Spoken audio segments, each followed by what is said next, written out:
to the stream. Today we are going to continue to go through our platform, which is the Ntuga platform. Now this is a tour platform that lets people be able to customize each and every activity that they get to do, from creating itineraries, from reaching out to clients, and being able to track these safaris that they've received from the clients effectively well. So it's a complete system that has details of how you can create an itinerary, be able to respond to clients, track the responses, make reservations, and track the reservations.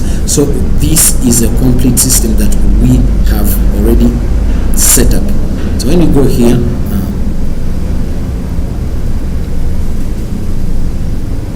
I think we have an error. Let's first of all run this.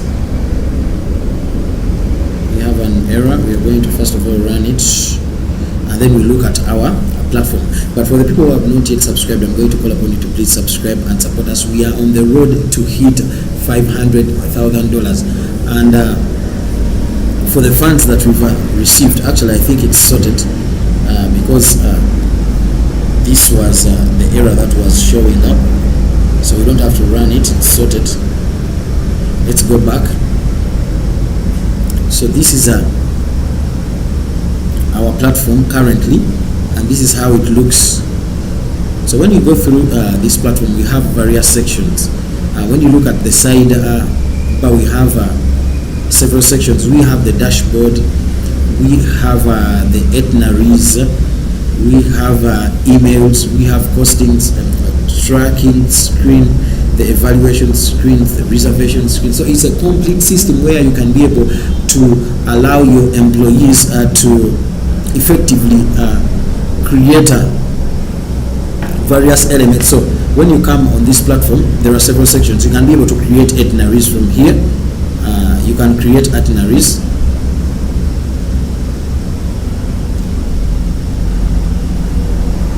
And then from the creation of the itineraries, you can go on to track emails that are outgoing, emails that you're sending out to clients, but you can also track the emails that are incoming from the clients. You can, when you create these itineraries, let's go here and look at some of the itineraries that are generated. Let's take this in a sample. You get to view these itineraries in a simple view. So this is our simple view. This is how the itineraries look in the simple view. But also when you go to the detailed preview, you can view these itineraries quite very well. So the view is an amazing site, and we've vibe coded this. Actually, this is the platform for which we've already received funds, because a company contacted us and they wanted something that is built, something that is quite great in terms of creating these itineraries. So we created the system, and the system is a complete system that they can be able to use to create itineraries and reach out to clients. So they, apart from generating these itineraries, they can be able to even export them, because when you go up here, we have buttons where you can export as an image, you can export as PDF. But when it comes to also reaching out to clients, they can be able to track incoming emails and outgoing emails, and they can be able to track the conversations, click this link and go to that particular email and check out what is happening from the email, and have reference on it. So the system is complete. When it comes to the costings, users can be able to cost their safaris from here. So they can be able to cost the safaris out from here, which is quite good. Being able to cost the safaris is also one of the things that is quite good, because when they make costings for those particular safaris, it's quite great. So if they create the itinerary from the other side, they can be able to link that itinerary to this form here and look at the safaris that are costed, which is quite great, and I believe it's a very good practice. For this screen, we are going to come back to it, the tracking screen. Let's go to the reservations. So if let's say they are reaching out to clients, they are using this reservations screen effectively because they want to see the stage. If they're reaching out to the client, as the client paid, if they have not yet paid at all. If they have paid, then they get to track this particular itinerary when it starts, when the clients are in the field. And when the clients are in the field, they get to view the tracked itinerary here. So if the trip is completed and it has been tracked, then you get to see the activities down here, and what you're receiving is that these activities are completed. So it's a complete system that we've built using AI. And I'm going to call upon people who have not yet subscribed to please subscribe, because when you subscribe, you give me the vigor to continue. So many people have been asking me this question: how have you received the funds? So this is how I received the funds that I received. I went to the office of this particular company, and they were organizing their activities. I told them to give me an overview of the various activities that they get to do, and then I automated the activities in a much more better way. And what we agreed on, that as I go on to continue with these automations, for each feature that I ship, they are going to make a certain percentage of the payment. So they have been making partial payments in terms of the features that I'm shipping for this particular platform that I'm building out. But I believe we are nearing the end of completing this platform, because today we want to bundle it into the Windows app, and after that we can be able to ship it to them. So if you've not yet subscribed, I'm going to call upon you to subscribe, because when you subscribe, you're going to be one of the people who is going to keep me accountable in this journey. It's an amazing journey, and I believe we are going to hit the $500,000 mark, and actually we shall hit even other marks with millions of dollars. But first of all, we wanted to test ourselves with the 500,000 mark to see if the different kinds of platforms that we build can be able to be monetized and bring in revenue to a tune of total revenue to a tune of $500,000, which is quite amazing. So subscribe, keep me accountable in this journey. Ask any questions that you might have along the way. And the other thing that I forgot is that we are working on both apps. When it comes to the mobile apps that we are working on, these ones, they are going to be self-launched by us. We are not really working on any mobile app for any other person. So for all the mobile apps that we are working on, they are apps that I'm going to launch on the store, and I'm going to create marketing plans and strategies for them to reach out to clients who are going to pay for them.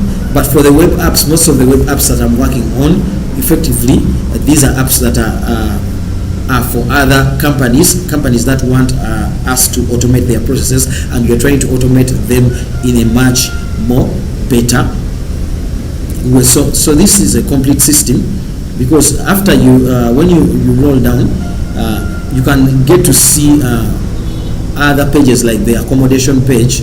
So this accommodation page houses different kinds of accommodation listings that this company uses when they are creating their itineraries. So they have their own kind of database that they have built for the companies that they are using. So if they get to use a company, they get details from that company, and then they update their database, so that when they are an accommodation option on the itinerary, they can be able to pick it from this accommodation database, which is quite great. Also, when it comes to the workboard is complete. It's a complete workboard, and this workboard has several sections. It has the user section, and it also has the admin oversight. So with the admin oversight, the admin can be able to input his own tasks, because you see it's divided into two. We have the mandatory tasks. So for each and every employee, they have their own accounts. So they log in and they work on certain tasks, and they track the time that they have worked on these particular tasks. After they have completed it, they have to ensure that they include evidence for this work that they have done. They can be able to, maybe it's a visual proof, they can attach a document, any media, PDF, a document or anything.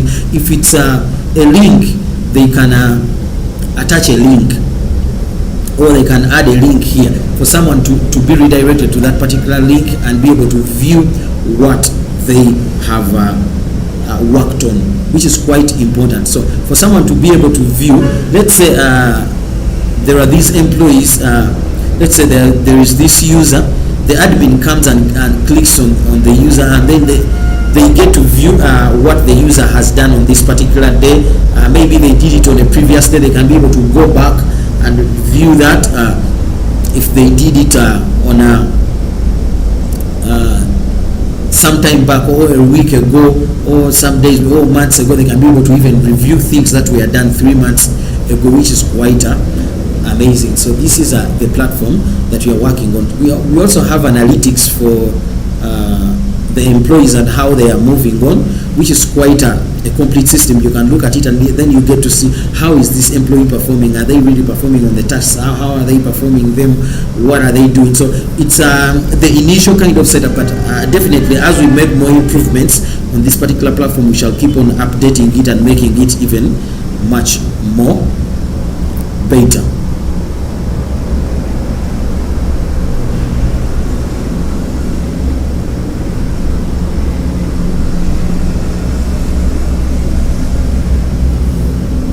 So when you look at this kind of setup, it's good, and the way we did it, it is mostly with creating the first layout that we created in using Google Stitch. Google Stitch is a very, very powerful tool when it comes to creating UI screens for both the web and mobile apps that you are going to build. So we first built it out in Stitch, and then we brought it here and we started to make the refinements in terms of the functionalities that we required for it, which brings us to what we have currently, because it really looking quite good and great when it comes to the display. So now, after all this, each and every section that I've shown you has analytics.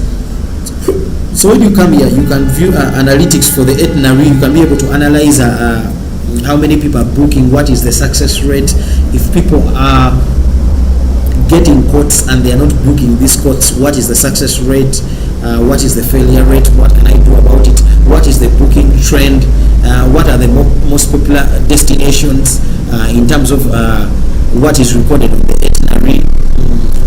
So in terms of the communications of the emails that you're sending out and the ones that you're receiving, what are the analytics for this? What is the customer response speed? What is the daily inbox clearance rate? What is the link rate? How are we linking these itineraries to these emails? And the other analytics that you're going to get there for the financial costings, what are the expenses? How are the expenses affecting our margins?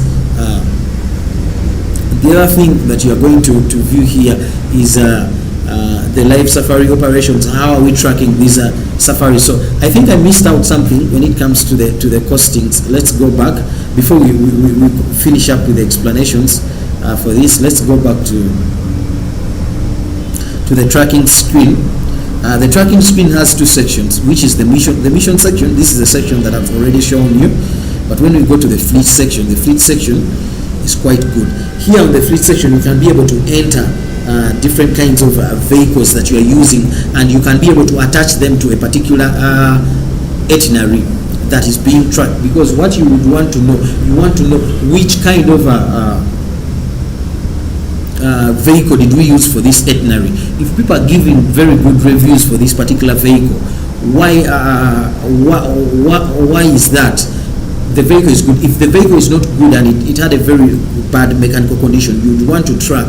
If clients went to for a safari or for a trip and then they got mechanical problems with this particular car, what are the implications for that? So we track each and every item of the trip to ensure that we get these results, analyze them, and then we can act on them and be able to make changes for each and every subsequent trip. So this is what we built for this particular client who is in Tuga Safaris, that mandated us with building this tool, and I believe this is something quite amazing and good. So we are going to continue with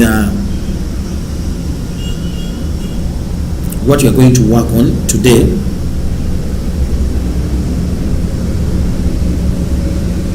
And definitely what you are going to work on, let me go here and show you a reference document that I have here. What we are trying to do currently, our app, we can be able to access it from the web, but given that it's an inner house tool for this company, we wouldn't want to access it from the web. So we want to bundle it and build it into a Windows app. And we already have a solid implementation plan that we are going to use, and we are going to use Electron to build this Windows app. So we are going to couple Next.js with Firebase into our Electron app. So how we created this implementation plan, we went to Cloud Code, and we informed Cloud Code what we have in our app, what we've done so far, and Cloud Code helped us to build this solid plan. When we go to this Cloud Code thread that we have here and look at these explanations that we made for our app, we gave clear, candid explanations, and Cloud Code has given us this solid document. This document includes various sections, as you can see it, of how the code is going to be set out. It includes the context and the constraints that the agent might have, the phases of how it's going to be, because we are going to build it in phases. It's going to install, make installations of the dependencies that we need. We require Electron Builder, concurrently be able to run Next.js with the Electron simultaneously during development, and also to add the necessary packages to our package.json file, which is quite good. Then we have phase 3. Phase 3 is creation. We are going to create the necessary files and be able to integrate them into our app. So it's a complete system, because when you go below, after the creation of these files, we have this phase where we're even going to restructure this particular app to be able to work with Electron and bundle it into a Windows app. So let's first of all give in the request. But before we give in the request, we are going to reference this document, which is quite complex, and then we'll give in the instruction of working on this. So what we are going to do, we are going to ensure, currently we have this project that we've worked on, and we've completed the necessary functionalities. And after this, what we are going to do, we are going to ensure that we turn this particular project into a Windows app. And we've selected to use Electron as our to-go choice of software in terms of creating this desktop Windows app. The above document that I've referenced entails the complete solid plan, which is set out in 8 phases of how we are going to work on this particular functionality to execute it to the details. So I want you to look at, as a senior engineering agent who is experienced in creating Electron apps from Next.js or turning Next.js projects into complete and working Electron desktop Windows apps, please look at this document extensively. And when you look at it extensively, you are going to create an implementation plan. This implementation plan should reference all the steps and all the phases that we are going to go through as we are creating this plan in the document that I've referenced. I'm going to look at your comprehensive plan that you are creating in conjunction with the implementation document that you already have, and I'm going to approve it, and we are going to go step by step with the creation or with the turning of our Next.js app into an installable desktop app, which is going to be installed on our Windows PCs. So please look into it, create the plan. I'm going to review the plan, and then we continue with working on the app. So why did I first create this document? The reason that's why I created the document first, because when you have a complete instructions of how you want to execute a certain functionality, it becomes quite easy for you to execute each and everything very well.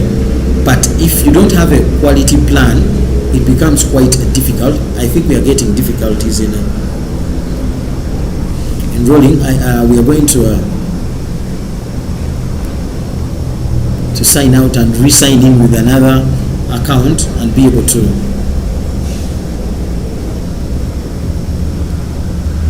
continue.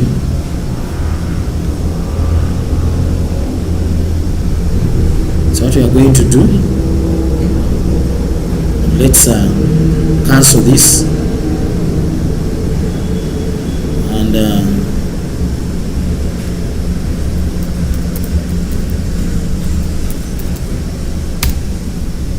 reload it.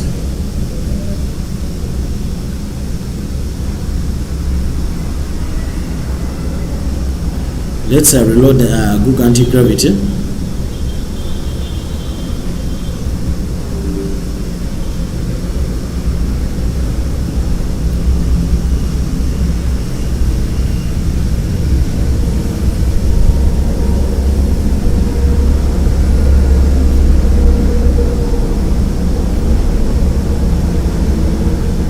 So I'm not able to view it here.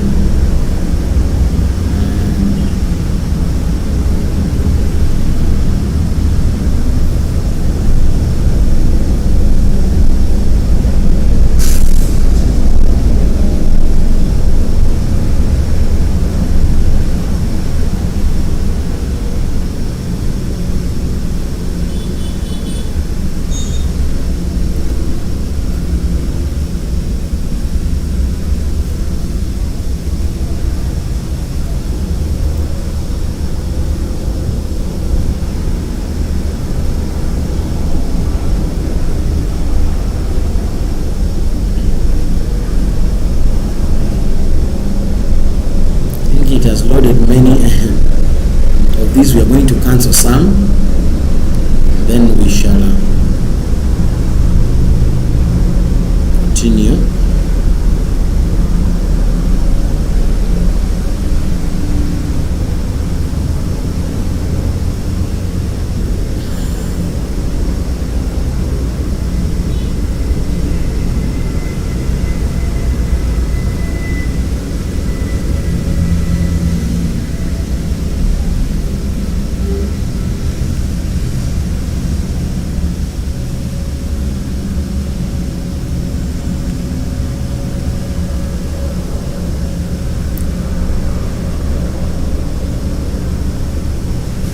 So we are back. Let's first of all log in with another account so that we can work swiftly.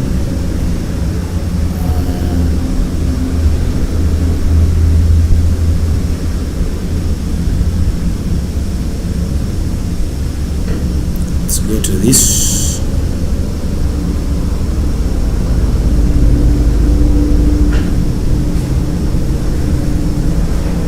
And then we can be able to continue with the execution of our app. Currently what we have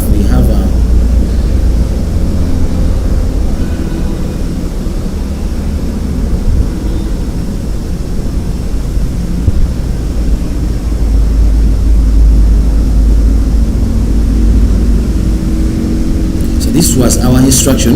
We have this app that we built out. We've worked on each and every functionality. Now what we want to bundle our app, because given the fact that we can just view this app or maybe host it as a website, we wouldn't want to do that. We want to use it as a Windows app. So that is what we are going to work on. So let's rerun the app itself here.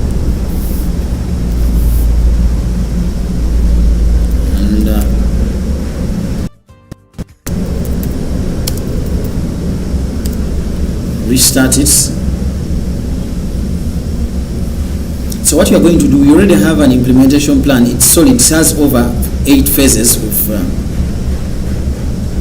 indicating how we are going to turn our Next.js app into a Windows desktop app, which is quite good. The reason as to why we always want to work with plans, because Google Anti-Gravity, the IDE that we are working with, is very good when it comes to creating implementation plans. So if you have a solid base of how you create and approach this implementation plan, that means the agent is going to have a very good and informed context of what you're building, and then you're going to get proper results based on how you approach your requests, which is quite the most important thing when you're working on any app. So let's first of all reload the app, and then we can rerun this particular instruction that we had input earlier, which was to look at the document that we already have and be able to create quite solid. I'm going to call upon people who have not yet subscribed. Please subscribe, because when you subscribe, you keep me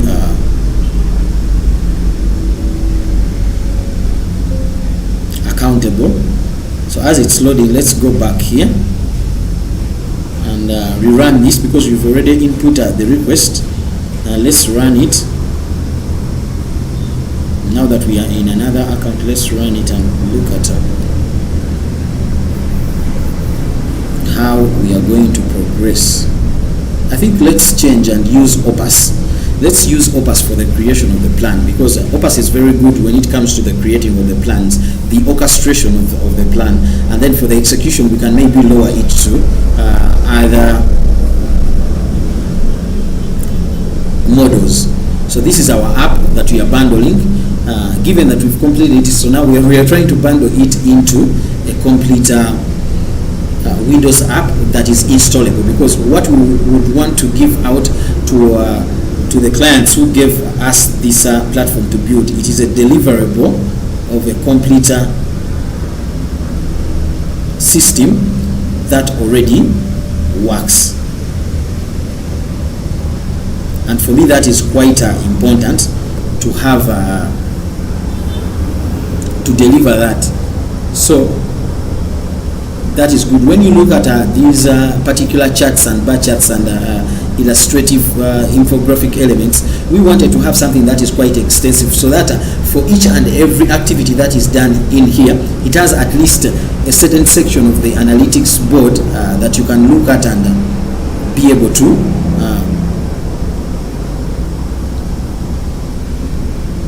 review. So we have functionalities for this. You can select and single out a particular element, which is quite good. You can see all sections, or you can single out some, and you can be able to view those, which is quite good. And one of the things as to why I feel like you have to use references when you are creating these types of dashboards is because you may not have the clear picture of the different kinds of charts and metric funnels that you are going to use. The infographic kinds of illustrations, you may not have them, so you can be able to go to a tool like Pinterest.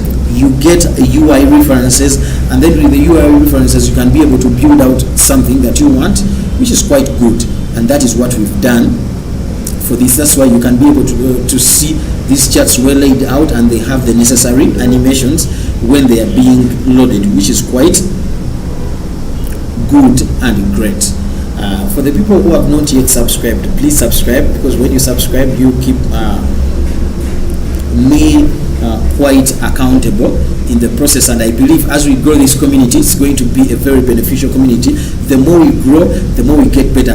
The more streams I make, the more we have a better experience in terms of what we are learning, because we keep on bettering our experience for each and every stream. So if you've not yet subscribed, please subscribe, because with that you keep me accountable in the process.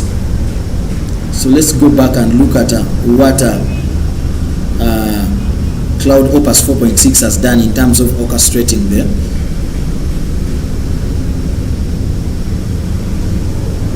So I think we need to improve on this plan.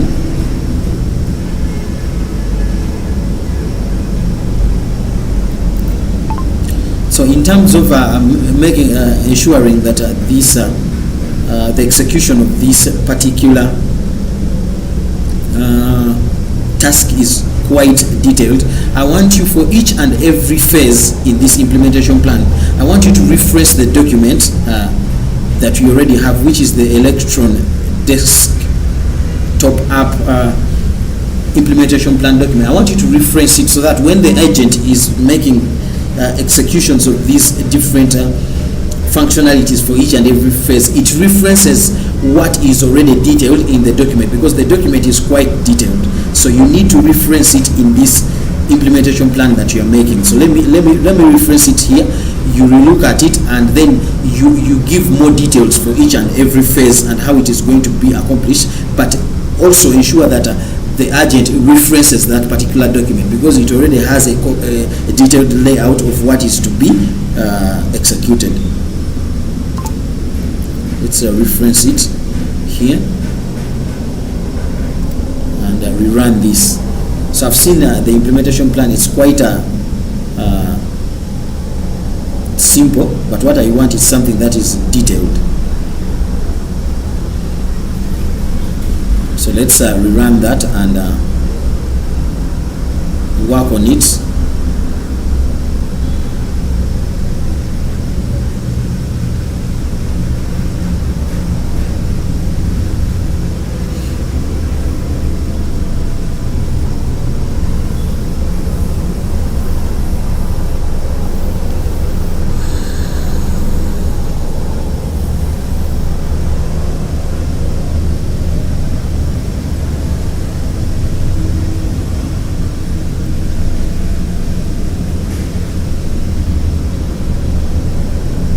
So I want Cloud Opus to do a comprehensive restudy of the document that I have given it, and then from there we can continue with the refinement. I'm going to call upon people who have not yet subscribed. Please subscribe. When you subscribe, you give me the vigor to continue this amazing journey. We've already done over 1,600 we are continuing until when we are going to hit $500,000 from revenue. The app that we've received revenue from, it is this particular app that I'm working on. So if you love the content that we put out, we've been recently working on our second app. The first app that we worked on, it's in the pipelines to be launched on the iOS store, and I'm going to give you the news when we finally launch it. The second app we are working on it, which is the item location app, and for this web app we are finishing up with it. This year we are slated to work on over 7 apps that we are going to launch on the iOS store. So if you want to be part of this journey, if you want to fully learn in the process, if you want to share what you do in terms of how you vibe code, if you want to share your processes and your workflows with us and with the community, please do not hesitate to subscribe, because when you subscribe, I believe you are going to be one person added to the 2,000 people who are already keeping me accountable, and I believe by the time we hit this milestone, this community would have grown to thousands and thousands of people who have witnessed and been part of the journey. So please subscribe, and thank you for that. So we are working on the plan, because the earlier orchestrated plan was not complete. It was not refreshing our document, but we wanted to refresh our document. We wouldn't want to just work on the plan. We wanted to refresh our document, and with the reference we can work much more better.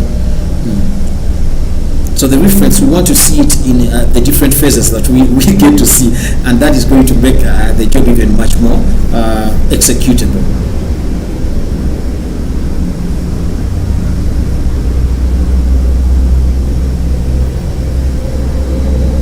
So this is what we have in terms of our section. So here you can be able to view all the sections, or you can maybe view one section by section, but you can also export this .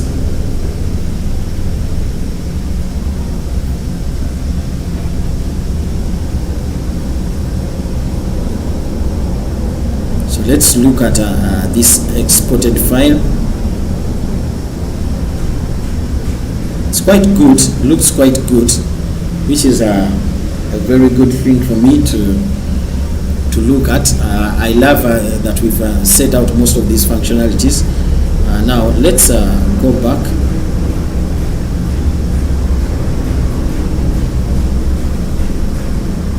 And look at the implementation plan.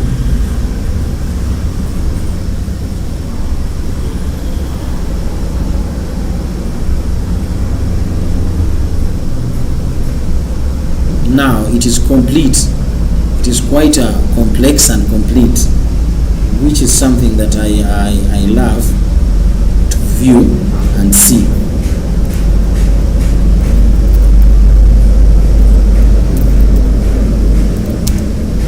Now what we are going to do, we are going to ensure that we implement this particular plan in phases.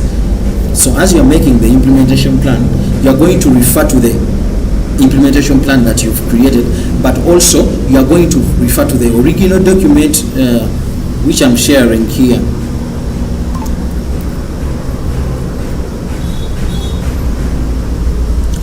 And that means with these two documents, it's going to be easy for you to implement each and every functionality, but you're going to follow the implementation of the tasks in phases, and with the phases I mean the chronological steps. So you implement phase 1, and after phase 1 you go to the phase 2, like that up until when you reach phase 8. So let's go in to make implementation for this.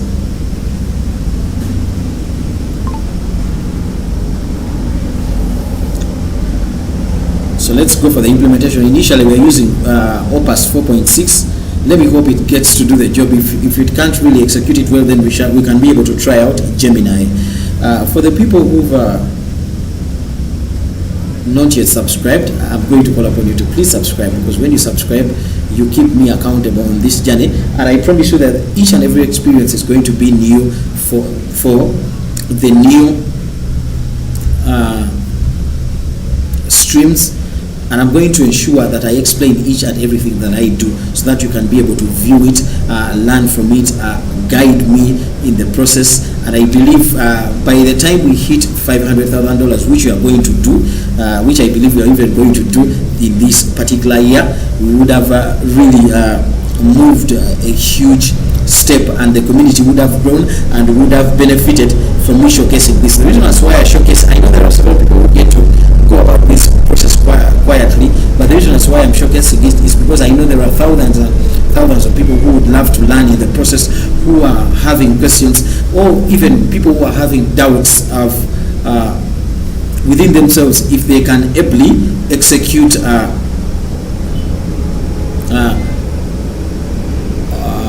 tasks that require building mobile apps, web apps, when they are vibe coding, or when they are using these agentic engineering tools. So if they are having doubts, I want to showcase it live to them, that they can be able to build out these tools effectively well, and with that they can learn that it's quite easy to do, first of all, but also they can be able to learn lots of things in terms of the workflows that they can set up when they are building out their apps, and how they get to go about it. So I want to share my kind of process, and I believe there are people who are doing this at even a much more in a much more sophisticated way. So if they are part of the community, they can even guide. So throughout the process, we can keep on improving this process and making it even much more better. So please subscribe.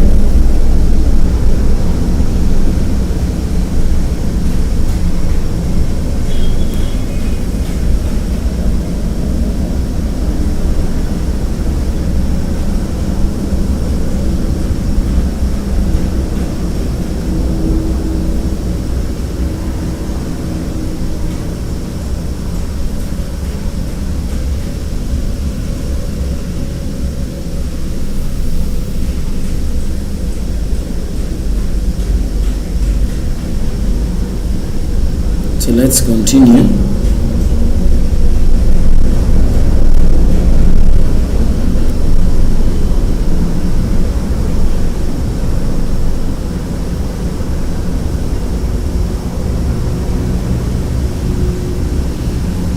It's working on the dependencies. Remember, we have different kinds of phases for our implementation. Let me show you the implementation plan. Let's allow this.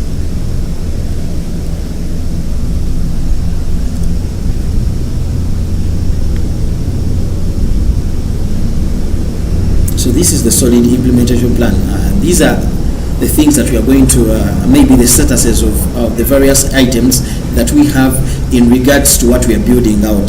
So some of the statuses are quite good. We have only like 2 that needs to be refined.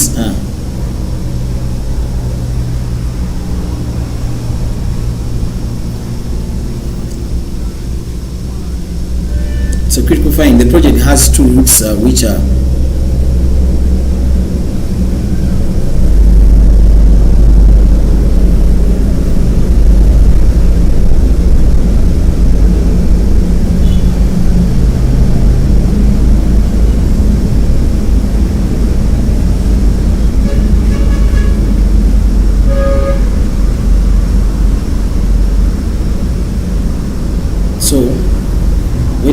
to this option of using Papeta. Papeta is very good because what we've used with Papeta is the generation of the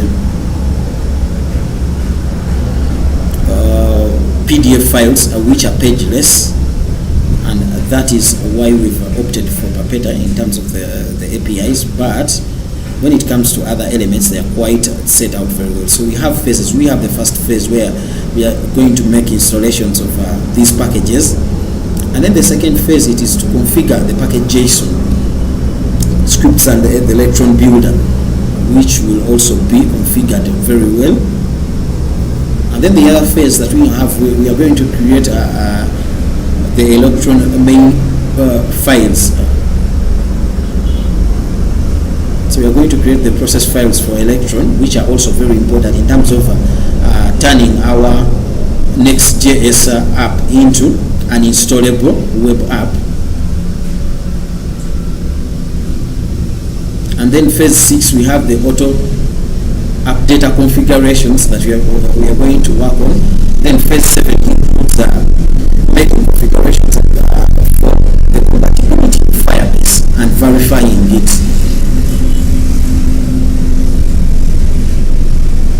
And then phase 8, that is when we are going to make entries to the Git GNOME, so which is quite a complex system. But I believe when you make a solid implementation plan, when you're working with any app, especially when you're using Google Anti-Gravity, that is going to set you apart, because the system, the agents work from what you give in terms of the instructions. If you give a 2-line kind of instruction, then it's not really going to understand what you want to execute. But if you have a complete and set out instructions of what you want, then it's going to become quite good. So these are elements that are being worked on. So you see phase 4 has been completed. So we are going in phases. We wanted to complete and work on it in phases, because when we have phases of what we are working on, then it becomes quite good for us to work on it, but also to test it. We want to work on it and we want to test it. If we've worked on it, can we install it? If we install it, can we use it? Which is what we would want to see at the completion of our work. For the people who have not yet subscribed, I'm going to call upon you to please subscribe, like this video, because I know there are very many people who are looking for these kinds of videos. Because for us, the process is quite simple. We want to showcase each and everything we do. We don't want to come and make a 10-minute video that explains how we did it, and then we are not detailing each and everything. We don't want to keep anything. We want to showcase each and everything that we do, which is quite a very important process that we can showcase to other people, for them to get to see how we are working and how we are really executing each and everything. To me, it makes sense for me to share what I've learned in the process, which is a very good thing for other people to learn from it, maybe give me advice on how I can make it better.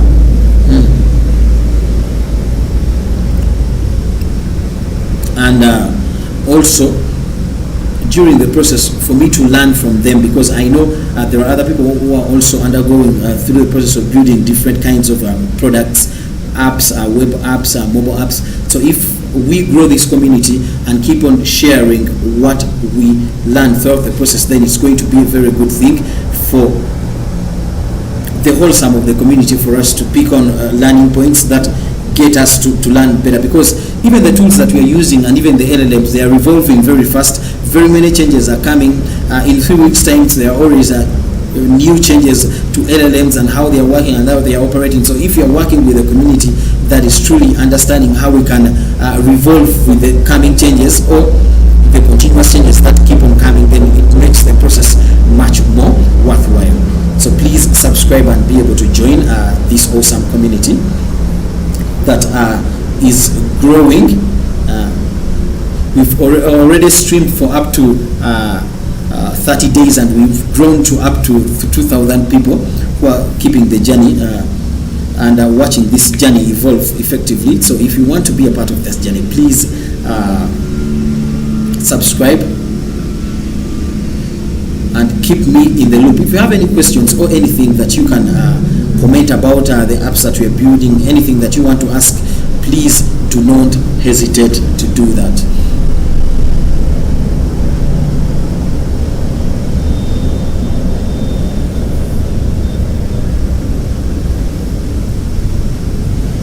Do not hesitate to do that, because I believe as we grow, it becomes quite evident that there are people who are looking to learn, people who are looking to share what they are doing.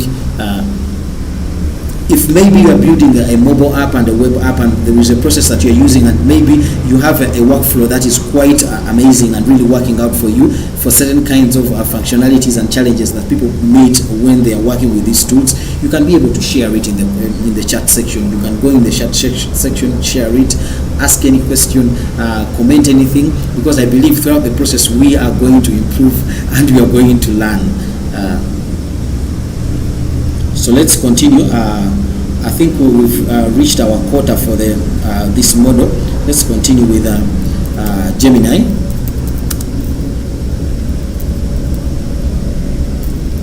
So let's continue with Gemini.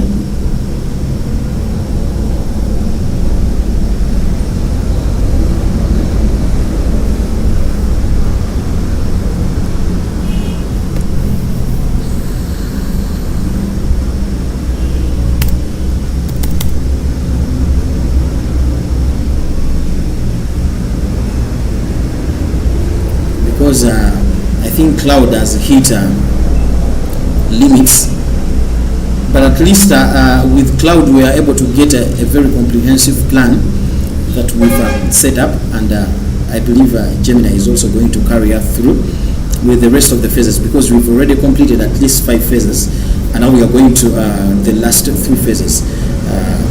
If you've not yet subscribed, this is a humble reminder, please subscribe, because when you subscribe, you're going to be one of the people who's going to keep me accountable, and in turn I'm going to ensure that I build more projects on this particular platform, projects that you can see unfold, and you're going to view each and every process and how I go about it, so that you can get familiar with these tools that you are working with. Or if you join the community and you want to share how you get to go about this process, it's also a very good thing. I'm very welcome to hearing from you, and I believe at the end of the day, by the time we get to hit $500,000 from revenue from the various apps that we are going to work on, it's going to be a very, very enriching and awesome process. Because for me, I believe the process is quite as important as the product. If I just wanted to build this out when I'm not showcasing it, and I put it in the hands of the client and they get to pay me, that wouldn't really enrich me. What enriches me is me being able to share one thing or two in regards to how I go about the process, how I do, what do I use, how do I prompt the agents, what tools do I use, how do I give the instructions, how detailed are these instructions, how do I build out screens in terms of the UIs, how do I build them up, how do I modify them. So if I am able to share my process and how I go about it, I believe it is a learning point for other people, and also a learning point for me, because I get a huge ton of advice from people who have been watching these videos from the first day I started. This is the 31st day, and I'm still feel more humbled with all the advice and the information that I'm getting from the community, which is quite enriching towards my side. Because with that I believe that when you subscribe, it's also going to be a very, very enriching process for you in that process. So please subscribe, do not hesitate, and also like this video, because when you like it, it's also going to go out to different kinds of people, because we would love as many people to be part of this journey as possible. Actually, by the time I hit the 500,000 users, I want to ensure that we've hit at least, if it's the least part, I want us to hit at least 10 million views in total of the people who have watched these videos from the first day that I started. So if you want more people to get to view this, please hit the like button, like the video, because when you like it, it goes out to even more people will join, more people will subscribe, we shall keep on growing the community, and throughout the process we shall learn a lot.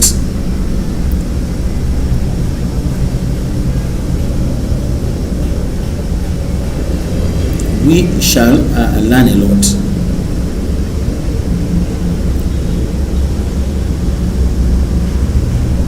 So someone is asking, what am I building? I'm building a tour app. Let's go here and I show you this app, because we've already built it out. So this is the app that I'm building. It's a tour automation app, and when people are running tour companies, they have different kinds of processes. One of the processes that they have is the process of creating itineraries. So they send out emails. They receive emails and they send out emails to their clients frequently, because there is back and forth communication from the clients in regards to what they want when they are creating and tailoring these tour experiences for their clients. They also cost out emails. They plan for different kinds of expenses that they are going to pay out for these particular safaris to be quite memorable for the clients. They also track their safaris. When the safaris are done, they create reservations and they track out these safaris. So I amalgamated all these functionalities for the tour companies into one tool. Now this tool is quite simple. So what you're seeing is the dashboard. This dashboard shows the various metrics for the various activities that are done here, and one of the activities, it is the creation of the itineraries. So users come here on this platform, and they can be able to generate an itinerary. So this is our itinerary builder. Here you can be able to add on various days from here, but also when you come here, you can add on a day from here, so you can view it, and then you can customize these itineraries to what you want. You add in some details. So our itineraries track user a day-by-day basis. So if someone is using this platform, they will be able to create itineraries where they are tracking activities from day to day, and they detail what they are offering to the client. So that is how I've customized it. So after you build it out, then you can come here to the complete itineraries. When you click explore, we have two kinds of views for the itineraries. We have the simple view preview for the itineraries. We have the detailed preview. Simple view and the detailed preview. So the simple view, this is how they look. The itinerary is going to come out with an image and then the details. This is the simple view. However, we have a detailed preview. So maybe it is the first time that you're sending out the itinerary. You're going to use the simple view, which is quite simple. You detail it and you send it out to the client. But if they want more details, we have the detailed view. And this is how the detailed view looks. It's quite detailed, so someone gets to know their destination. They get to know the wildlife attractions. If they're going to see lions there, zebras, wild beasts, cheetahs, elephants, you get to list the attractions that they are going to see in that particular place. And we have these icons. These icons are set out in a much more visual, attractive way to attract the clients to know what element or attraction they are going to anticipate for when they go to a certain part of that destination where they're going to. But we also have the daily highlights. What are they going to do throughout the day? It is listed very well. We have an element where we detail where they're going to sleep, and the meal plan. What is their meal plan? What are they going to have in terms of the meal plan?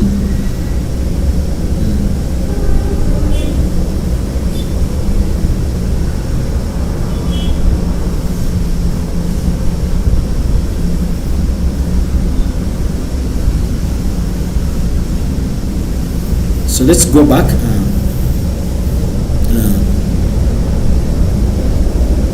So when you look at the details, we have detailed from day to day, because when you look at this sample itinerary has 4 days. It has 4 days, but you can view from day to day, and you can be able to view the different elements, which is quite good in the display. So that is one of the elements that it does. Let's go to the email section. And as we go to the email section, for the people who have not yet subscribed, please hit the subscription button, and please like this video. I would love this video to go out to even more people, and I want us to hit at least 250 likes on this video as the goal for today, and I believe we can push it to even more people when you like the video, so you like it. So here we have another section. This section is also simple. Someone can track if they receive an email, they bring it here and they can put it in the email link here, and then they can be able to track what is happening. So if, let's say, they have corresponded with the client, and the client requests for bank details, they want to make a payment, they can say client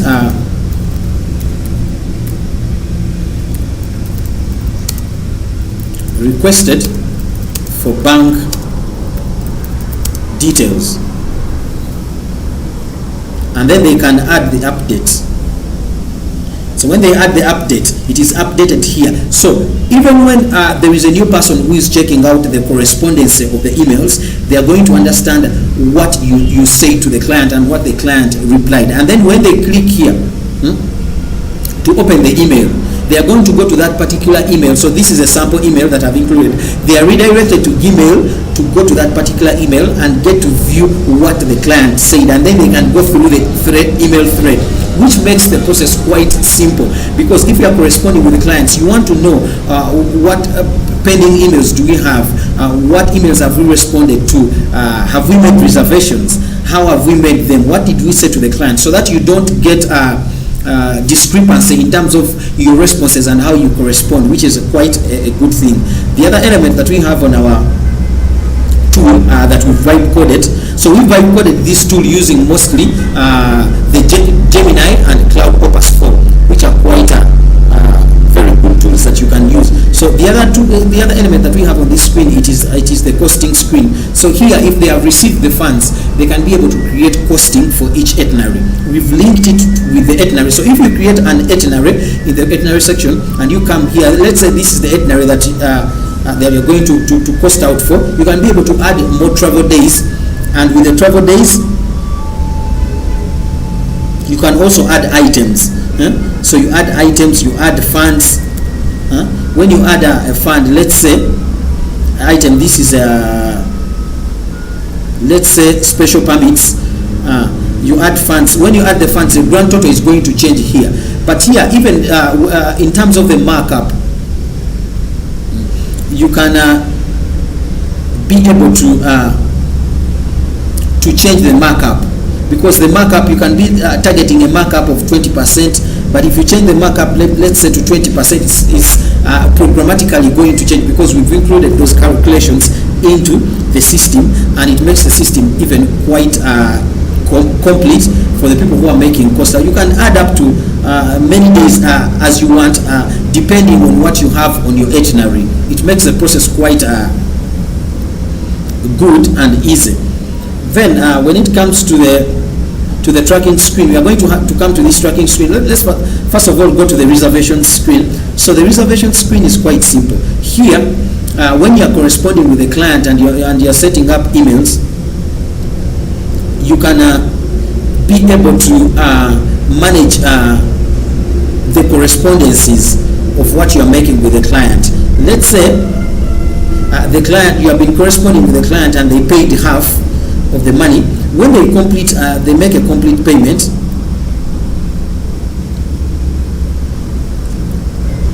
So you say you can increase on the closing probability and you update the booking.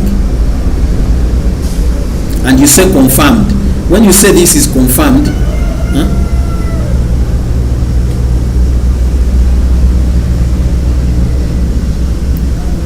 then from there it's easy for you to track that particular itinerary. And how you are going to track it, you come to the tracking screen.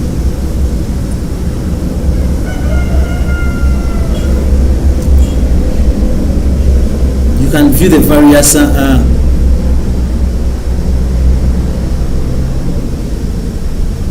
itineraries that have been tracked. So with this, when the itinerary is live, let's say when it's happening, maybe on the, let's say if it's going to happen on the 20th of this month, and then on a particular hour, you are going to see those activities in live mode. And then you also get the updates of weather updates that correspond with the area where that particular activity is happening in real time. So we wanted to have a live tracker in real time because the live tracker enables us to track what is happening. And then from there we have the evaluations. You can be able to evaluate what is happening in terms of the performances of the guides who have taken the clients. We also have other tools as I'm going to go through them. So I hope I've answered the question of someone who asked what the tool is all about. It's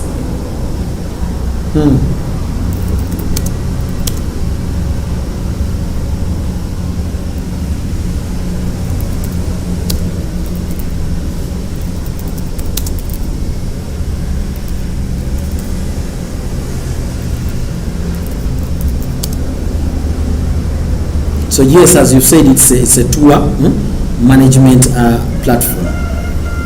So let's first of all allow this, because we are still working on bundling this app into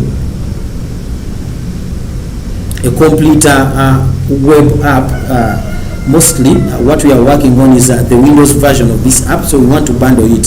So it's a tour app that allows people to manage safaris effectively well, and we've included several sections. I was still here in the evaluation section. So let's say click here.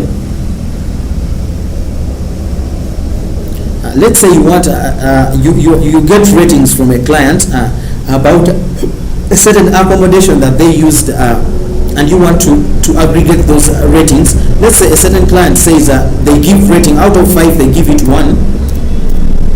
Then out of the other one gives 4, the other one gives 5. They feel like it was a good one, and then the other client gives 4. Maybe the other client gives 2. They can even be up to 10 clients who have reviewed. So when we add this, I think we've already added this. When we add another lodge to this, we get an average rating. And when we add it, you see that many clients have rated. This one rated it 1, it's a very bad rating. This one rated it 4, 5, 3, 2, 1, 1, 3. Then you get the average rating. These ratings show up on, let's update this. They show up on this particular accommodation property, because you also have the accommodation screen where people can add various accommodations that are in their jurisdictions, and then when we are creating the itineraries, it becomes quite easy for them to fetch these accommodations and list them on their itineraries for the clients to know where they are going to stay. So when you come here, this particular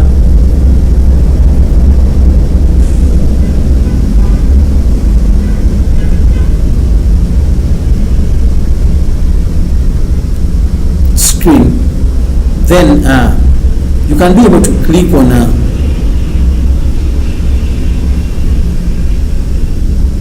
a particular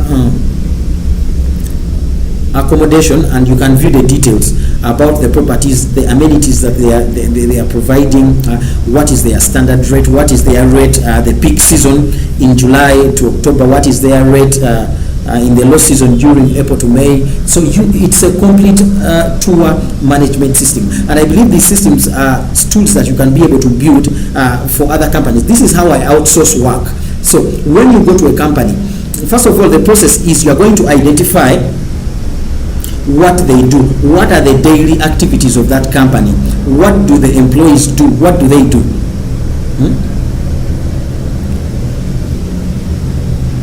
What do they do on a daily basis? So if you identify what they do, let's reload in.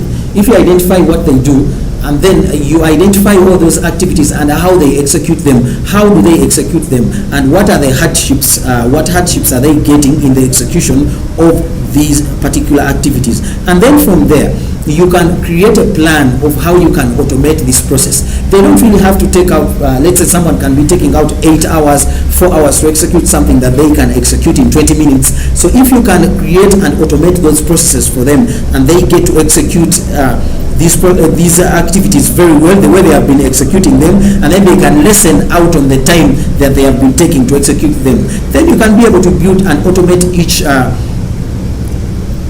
any platform, be it in the motor industry, be it in the medical industry, in any field. So it is not just one field that we can automate things from. You can automate from different kinds of industries, but as long as you understand the task at hand, which are the daily activities or the things that the clients want, how do they offer value to the clients, what are the activities do they undergo when they are offering value to the clients, how can you automate these activities so that they get to offer this value in even a much more better way. So that is how we went about it.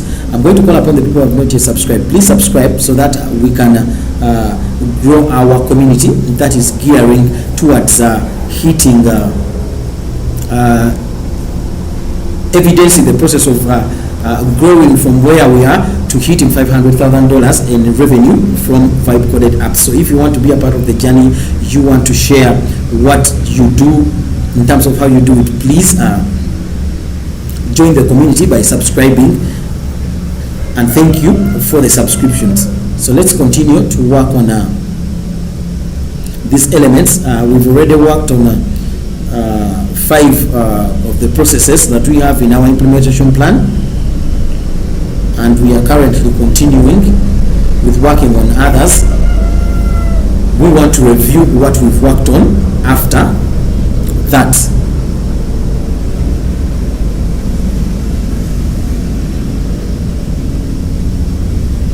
So thank you. Someone said it's a good job. Thank you so much. Thank you so much. And for the people who have already subscribed, thank you so much for the subscription. When you subscribe, I'm very much humbled to continue showcasing what I do to you, because I believe as I showcase this journey, you also get to participate in keeping me accountable, but also you participate in effectively keeping me on the tabs to achieve this target that I've set out for myself. So please, thank you so much for subscribing. For the people who have liked the video, please like the video, because that is also very important. When you like it, it's going to go out to more people during the stream or even after the stream, so that they also get to learn throughout the process. So this is our section. So throughout the several sections that I've gone through, let me go through the last section so that you view it very well. So the last section, it is the workboard.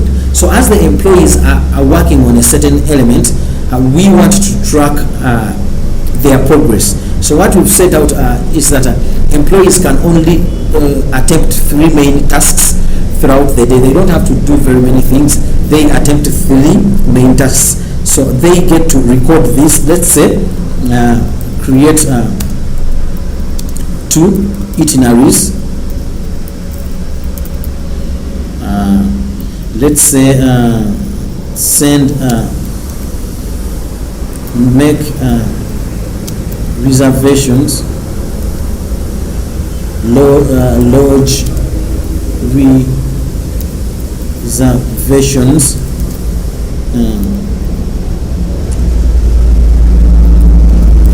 attend tour,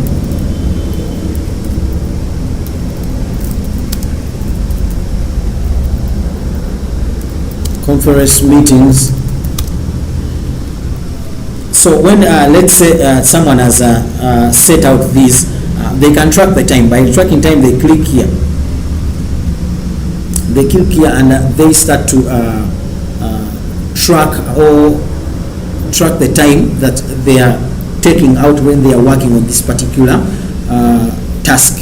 So after they have finished that, they can also go below here and they can attach any file. So let's say they created an itinerary. Let's say this is the itinerary. They can upload it here. They can be able to upload it, so evidence loaded. So that means when the admin, because we have different kinds of views when it comes to the workboard, employees update their information very well. They update their information, and for the admin, they can come here and track each and every. You see the list of the employees. They can track here and track each and every employee and how they are performing, and then they can review the particular work that they have done during the day, which increases on the productivity. So this is one of the problems that our client had. They could not track the progress of the clients, of the employees rather, and what they had accomplished throughout the day. So we gave them a system where they can track the employees, what they have done, the evidence and proof of what they have done on that particular day, so they get to know that these employees are productive and they are giving out what we set out for them in terms of the milestones that they need to accomplish on a particular day. So it makes the process quite amazing and quite swift for someone to administer several clients, which is quite good. So that is why I told you, you have to go back to the several companies that you're going to automate these tools for.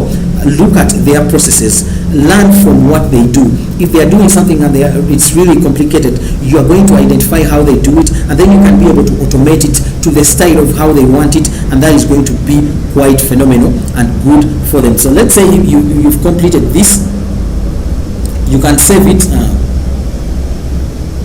rather you can stop it and save it. So when you complete, you can save it. When you save it here, it's going to signal that you've completed this particular task. You already have the evidence. Let's save these ones too,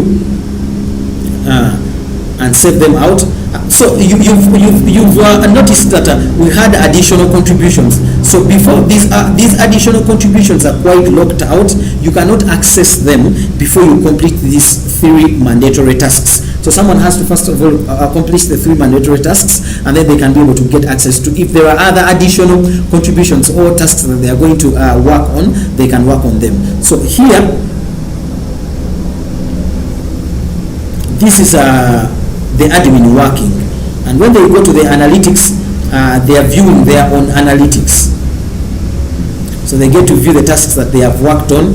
The tasks are quite listed here.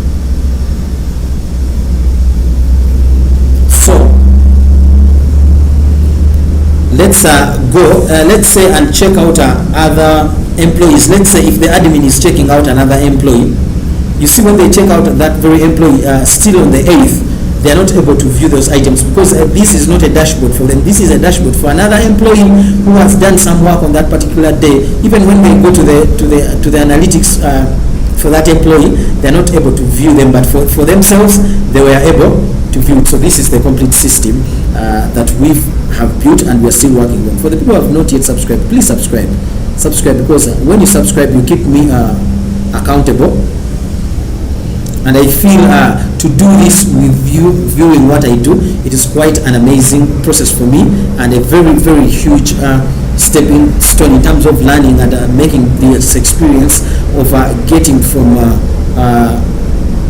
the current figure that we have, which is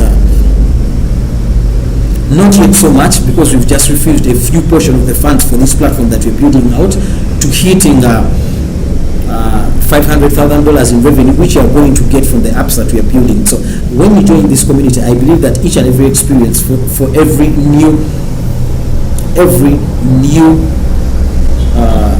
day that you are going to do these live streams, it's going to be an improved experience. So please subscribe. And for the people who have forgotten to subscribe, you just check your subscription buttons. Some people tell me that they have forgotten to subscribe, others maybe they unsubscribe unknowingly. Please check your subscription button now and subscribe so that you join the community effectively well.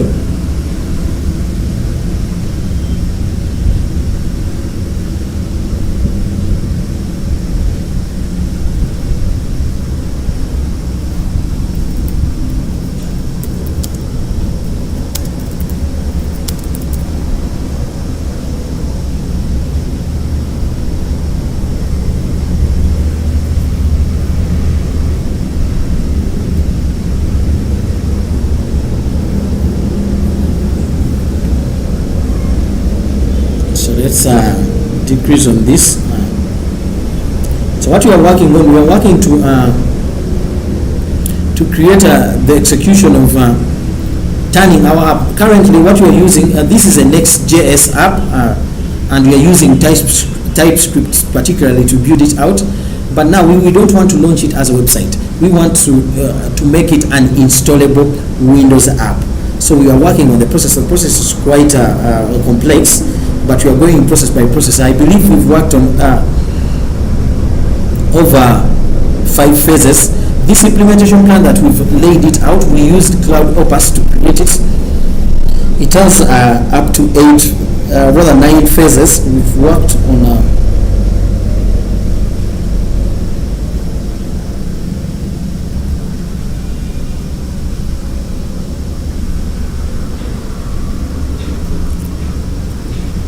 already 5 phases.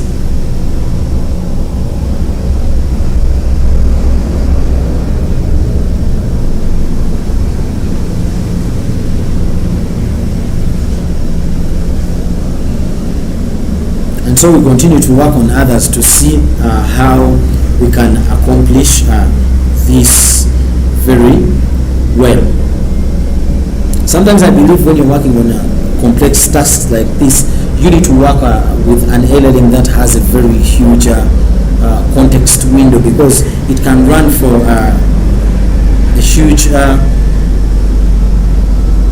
or a lengthy amount of time and be able to execute the functionality that you want in a much more better and desirable way.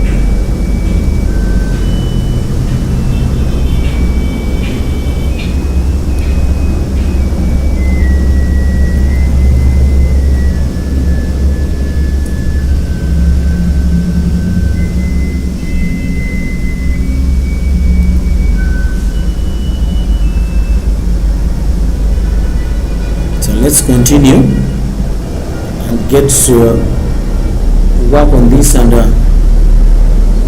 we shall review the work that has been done. So reason as why you need such complexity when it comes to building out certain items, because the agents don't fully comprehend what you might be building if you give vague instructions. And with me, what I've gone on to do, let me show you this master prompt.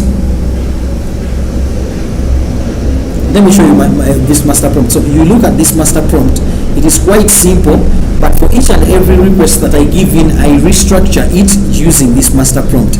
So the master prompt has several sections. One of the sections that we have here, let's explain them as the agent is working on our execution of what we are working on. It has the task element. So with the task, you are going to clearly describe the exact coding task you want done in simple terms or in one line. The other thing that you're going to do you're going to give an example of maybe what you're going to refactor, or an example of that particular code snippet that you're going to work on. When it comes to the next section, you're going to have the context. The context is the detailed explanation of what you want to be executed. So it's going to go into the complexity of explaining each and everything that you want.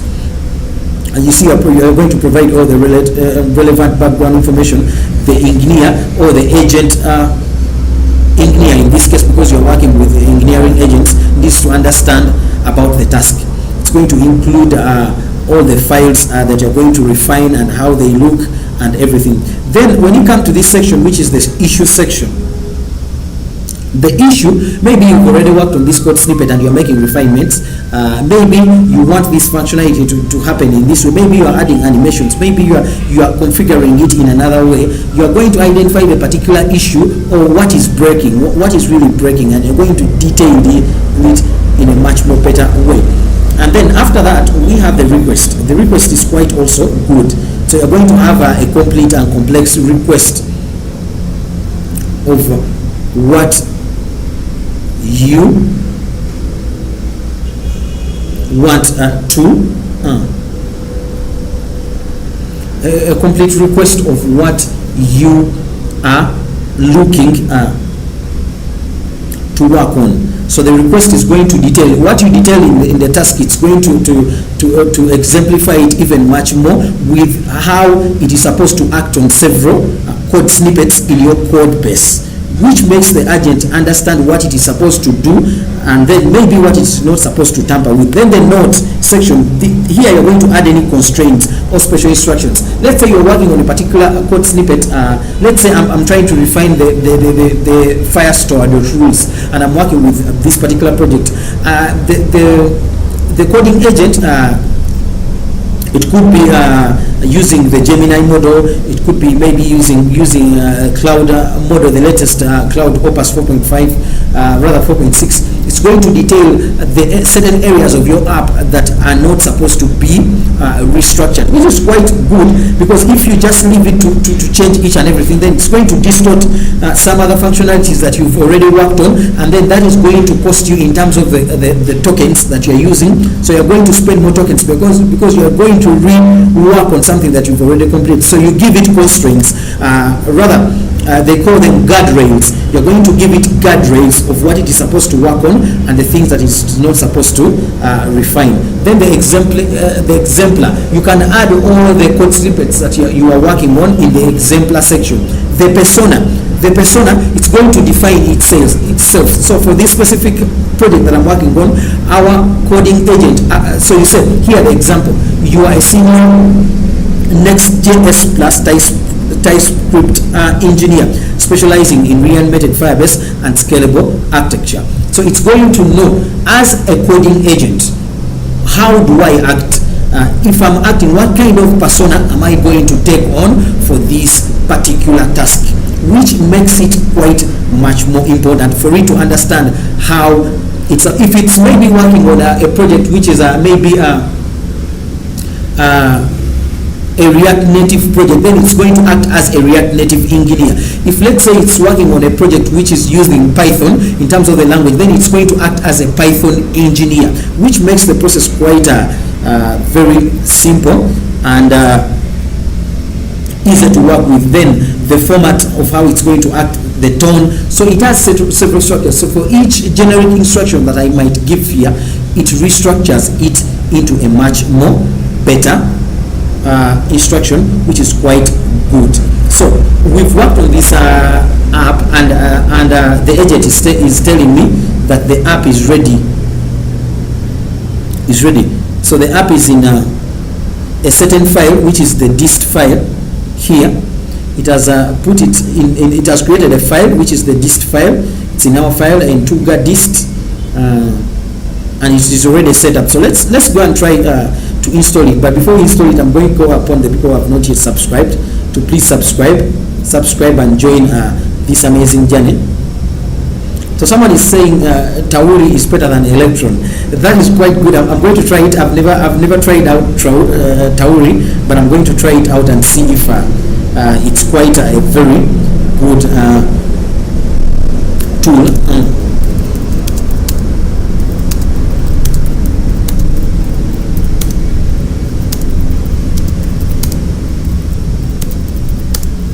So thank you for the recommendation. Thank you very much for the recommendation.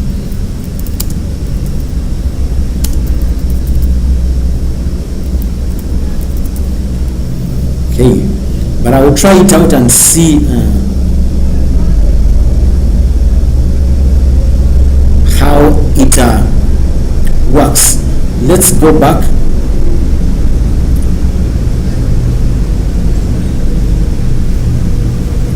I want to go and check out this tool which has been bundled in the dist.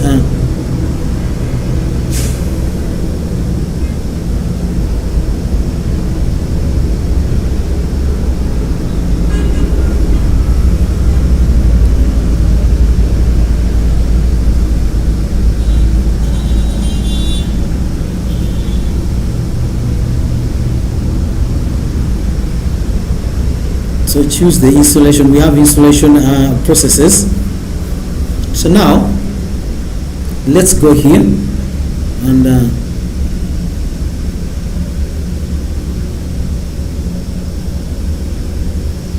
so it's going to be installed for everyone. Let me try to install it and see how it works.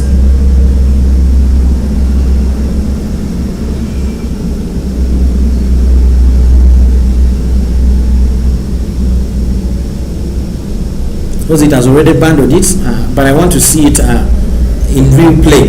Because what we've been working on, we wanted to change our app into an installable desktop app that we can be able to use and track each and everything the way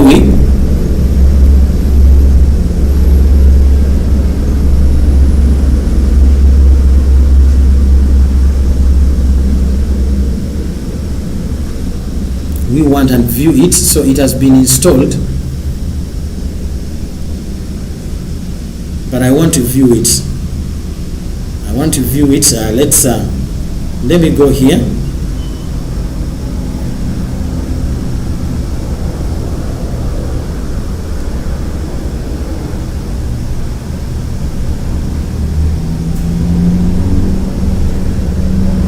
So this is our app. This is the installed version of the app itself. This is the installed version of the app, which is quite amazing, because when I look at our journey where we started from, and we were just building out this app up to the time where we've been able to bundle this into an installable app. It's quite an amazing journey and a very good element. But I want to first of all go inside this and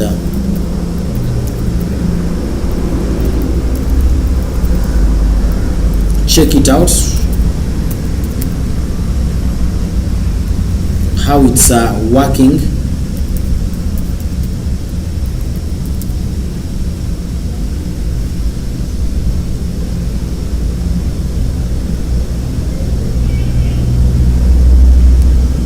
So we are not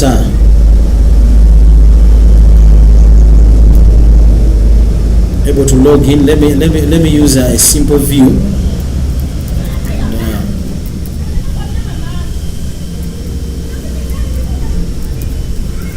Log in.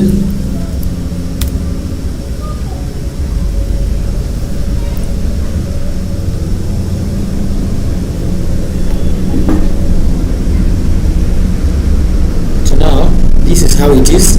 We have it already, and I'm viewing it actually from our installed version, because what we had currently, what we are viewing it from here.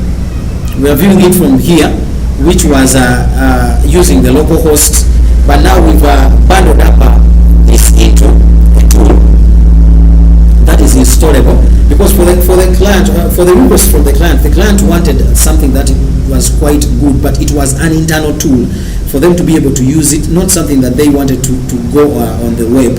So I figured it was good for them to have a Windows app, and that is what we've done in terms of bundling it into the Windows app. I'm going to call upon the people who have just joined us to please subscribe to this channel, because when you subscribe, you're going to join our family and be able to learn a lot throughout the process, but also you're going to teach me a lot throughout the process, because I get to learn lots of things from here and how to maneuver with these vibe coding tools effectively well, and also support my journey, because currently we are in a phase where we are working on this app for which we've been paid for, but previously we are also working on several apps that we are going to launch on the App Store. One is already in the pipeline. I believe in a span of 2 weeks time we will be live on the store, but also the other one we are in the phases of working on its front end. We are going to configure the back end for it. So if you want to be a part of this journey and the different apps that we are building and how we are building them, and to facilitate this process with advice on how we should do it, and also be able to benefit and learn from the process, please subscribe effectively well. So this is our dashboard. It's quite complex because it measures most of the elements or the activities that are done on this platform, with the workboard, the reservations, the itineraries that are created from here, the email correspondences that are tracked from here, the costings, the tracking. So we have up to 8 boards, but you can also view one board, because we have a filter where you cannot choose. Maybe you just want to view the analytics for the itinerary. You can choose one here, and you just view those analytics for the itinerary. Or maybe you just want to view the ones for communications. You can still choose and view that.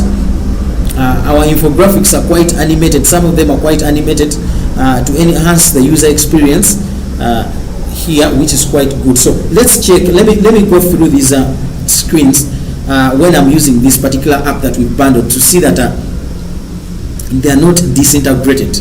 They are not disintegrated. Let me check them out, because this is our itinerary builder. But I wanted to go through each and every screen to ensure that the screens are not disintegrated. Now, this is what I'm viewing. I'm not able to view the images. So that is why you need to. I'm able to view the other images, but for the images that are coming from, that are being fetched from Firebase, I'm not able to view them. That means with this version that we have here, even the detailed view is kind of distorted. We are not able to view the images, and even some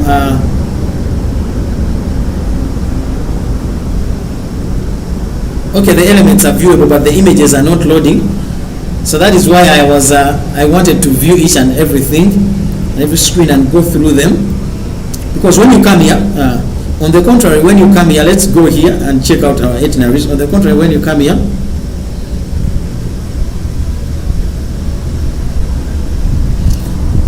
I think it was our images, the logic for loading the images was kind of distorted in the process of creating this. So we shall fix that. I believe that is quite fixable. So I wanted to view whether it is viewable here, and I'm not able to view it, so it's quite understandable. We shall be able to sort it. Actually, there are some other few elements that we put here besides the sideboard, so you can even switch from here if you want. But let's go on to look at these screens and how they are loading out. And I'm also going to continue to appeal to the people who are watching the stream. Please subscribe and click this video. Click the video so that we get to push it out to even more people to watch it. So the evaluation screen is set up very well.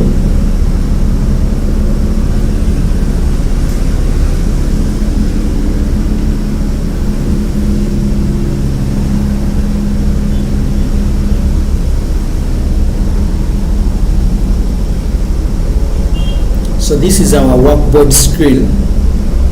It's quite good, and this is the view.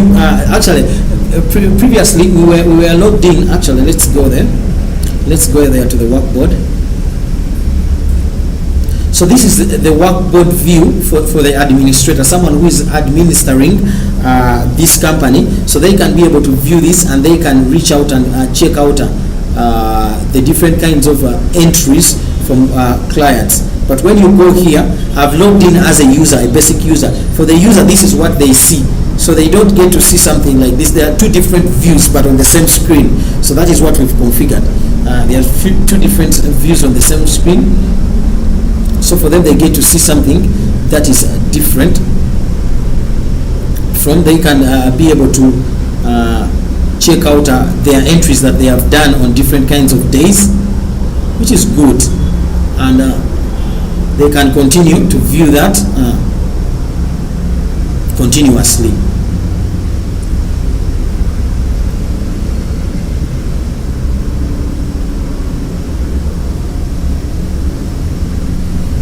So let's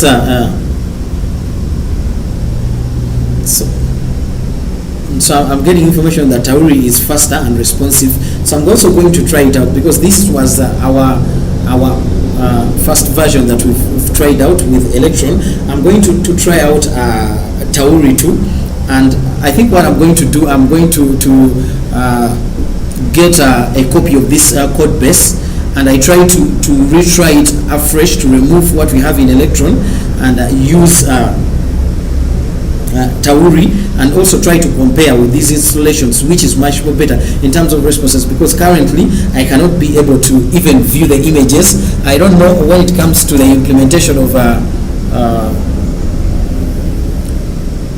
Firebase and how it is supposed to fetch our images that are already added to these particular itineraries and in different areas of our app, because we work mostly with images, which is quite important. So I definitely have to try out Tauri, because I believe it might give us another rather a different kind of experience when it comes to images and response and being responsive, like what has been mentioned by our brother. So I'm definitely going to try it out. So this is what we have here. When it comes to the analytics, you can go here and check out the analytics, which are also quite set out very well. I love it. So these are simple analytics. When it comes to the admin section, the admin has quite extensive analytics for this screen, but for the user, they have simple analytics. We never wanted to make it granular, which is a very good point to note out. For the people who have not yet subscribed, I'm going to call upon you, please subscribe and keep me accountable. And for the ones who have already subscribed, please, thank you so much for the subscriptions.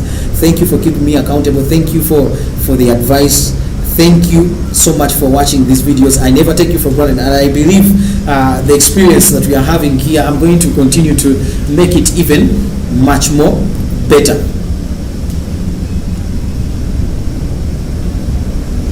So now for these images, I can view them, but when it comes to the itineraries, I cannot be able to view the images. I think I need to sort it out and see how we can reconfigure it. Those images have to be viewable. They need to be viewable, because if you're not able to view them, then it's not quite good. That means even for the itineraries that you are going to push out, these itineraries are not going to have images, which will not make sense. So we need to reconfigure that into the platform. Let me try to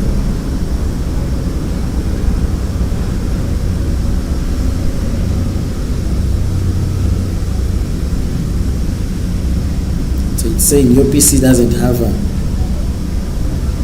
an app that can open this particular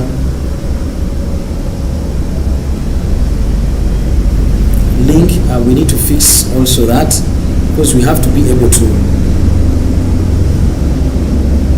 click on an accommodation and download its PDF information quite well. So let's see if the filters are working.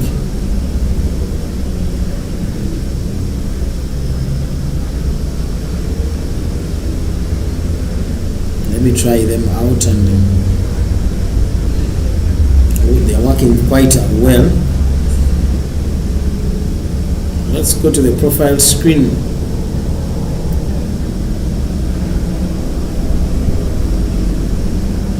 And check it out. I think currently I'm not able to receive images that are some of the images that we are fetching from Firebase, which is quite disturbing, because all these images need to show here on the linked itineraries, which are not showing, and it's quite not good. So we are going to make refinements to that, but at least we've tried it out. It's quite doable, and I love the fact that we've used a comprehensive system and phases to be able to execute this in one time, which would be quite complex and difficult if we were executing it with a quite generic prompt. So in terms of the prompts, I feel if you are going to execute a difficult task, you have to detail each and everything, so that by the fact that the agent gets to understand what you're going to work on, it's going to execute what you're going to work on in a much more better way.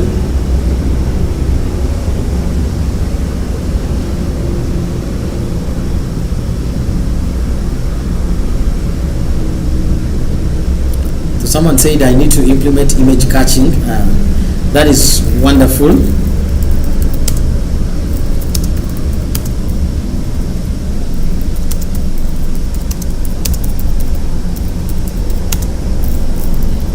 I'm going to implement it.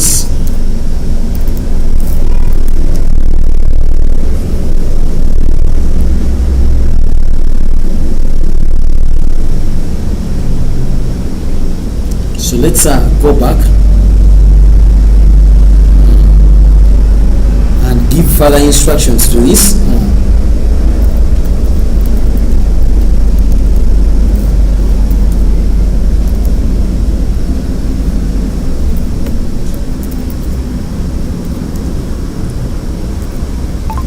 So thank you so much for the original implementation that we've worked on. I've tested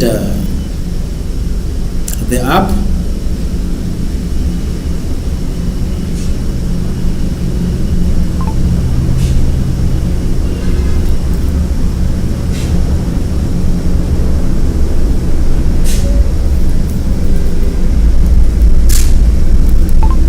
So thank you so much for the initial implementation of our Windows app.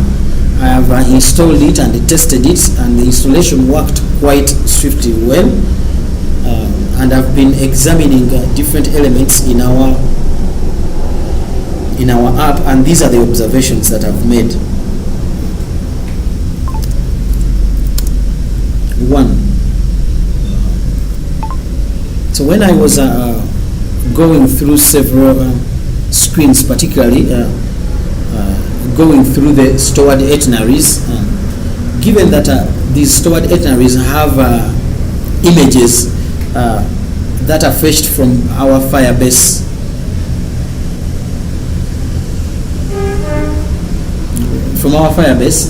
I'm not these images when it comes to the Windows app that we've already created, they are not viewable, they are not showing.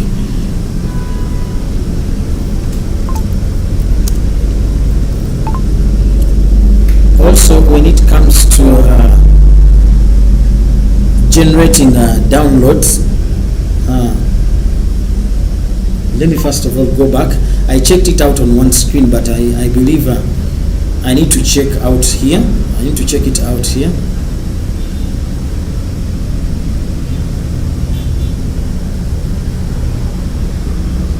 I need to check out if these downloads work.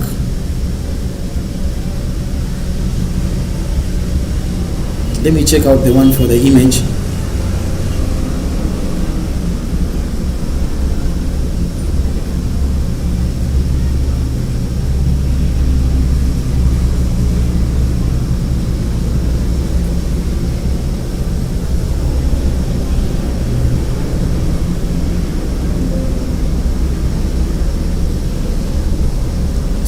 Check out the one for the image. Even when we don't have images, I still want to check it out. What I want to confirm is if the downloads in the itineraries are working.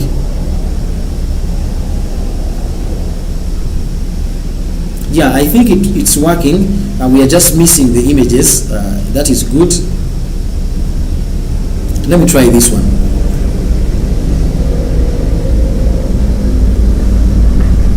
Because when I was trying to make a download, I think these ones work. It is only the images. It is only the images. Wait a bit. Let me rename this Safari. Because I don't want to give instructions to the agent to make refinements for something that is already working.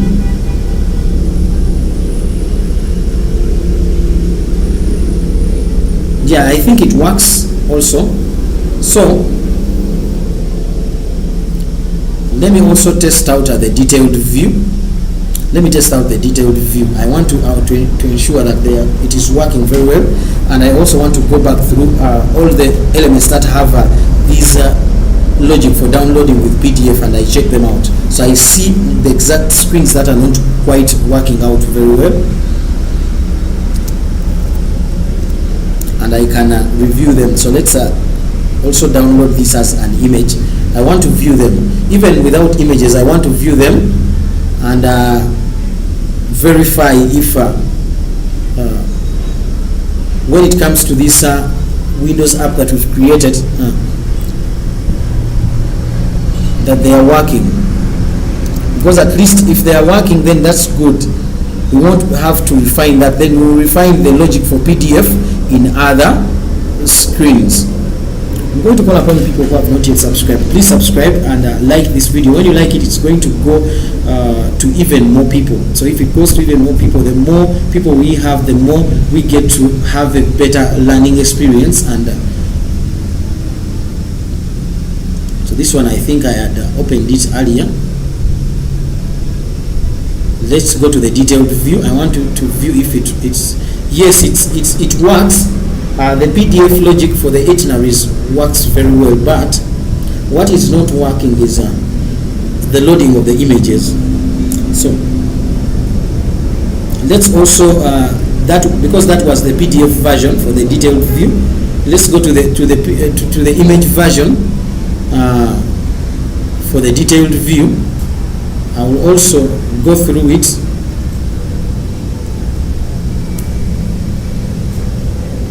So it's working very well. And let me increase on it.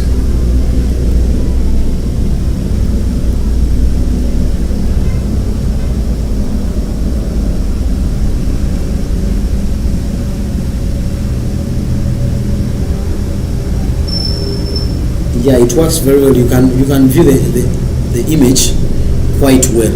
So that is good. Let's go back. Before I finish that instruction, here we have a PDF that we export. Let's go here. I think here we don't have any PDF that is exportable. Let's go here. I think we have a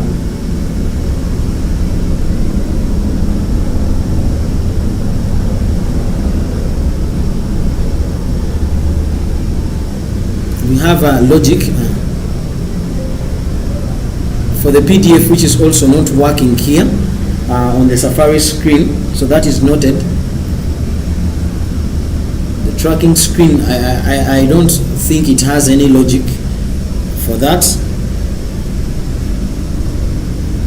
The evaluations screen does not have that, but rather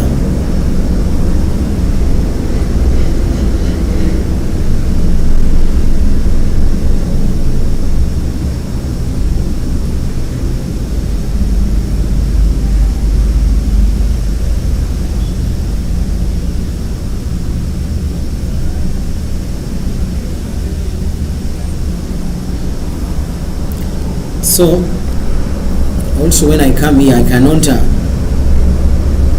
I don't see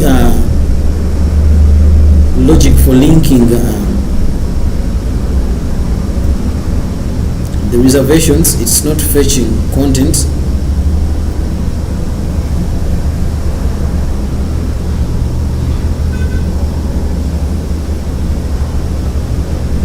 Here the images are quite viewable.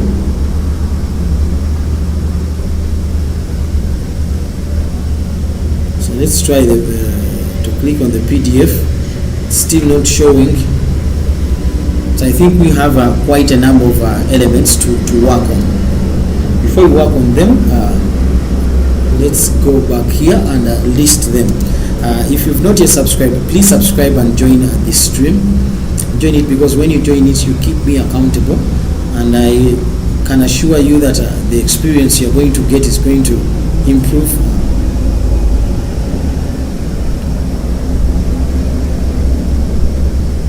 quite in a much more better way. Let's go back here. So one of the things that we've identified is that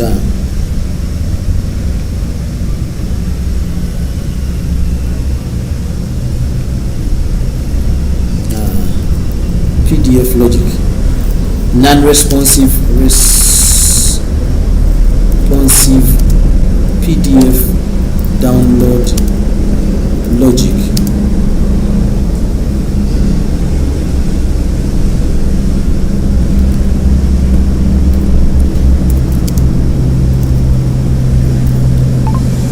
So on the costings screen and on the accommodation screens, we have logic for downloading PDF. However, the logic, when we tested out this logic in our Windows app that we've just installed, the logic is not working. However, when it comes to logic that is set up for downloading PDFs, the pageless logic that is set out for downloading PDFs, when it comes to the itineraries, in the stored itineraries, it works very well.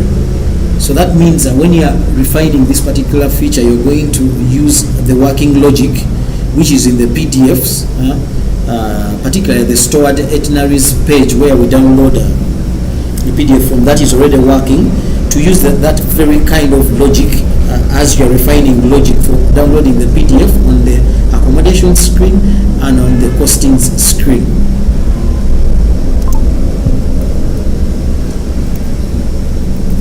Reservations. So for the reservations screen, currently most of the functionalities are not working. I'm not viewing the reservations that are already there. Reservations that are already stored in our Firebase Firestore, and I'm also not able to view certain functionalities when I click on the forms to add a new reservation or manage it. So we need to ensure that the logic that is set out for the reservations in our Firestore works very well, because initially, before bundling this particular app to the Windows app, it was working very well and we were able to view all the information quite well.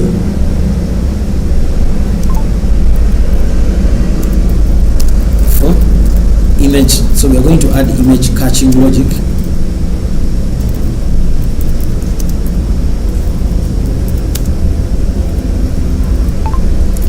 Now what we are going to do, we are going to add logic for image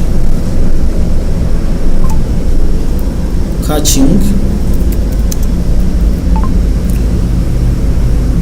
for all our images that we get to fetch from Firebase,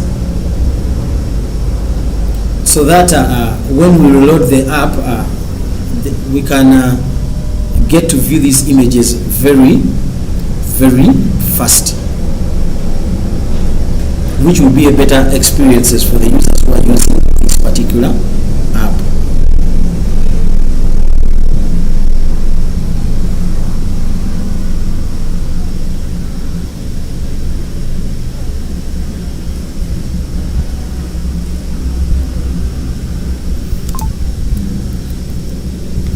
What else did we notice? Let's go back here.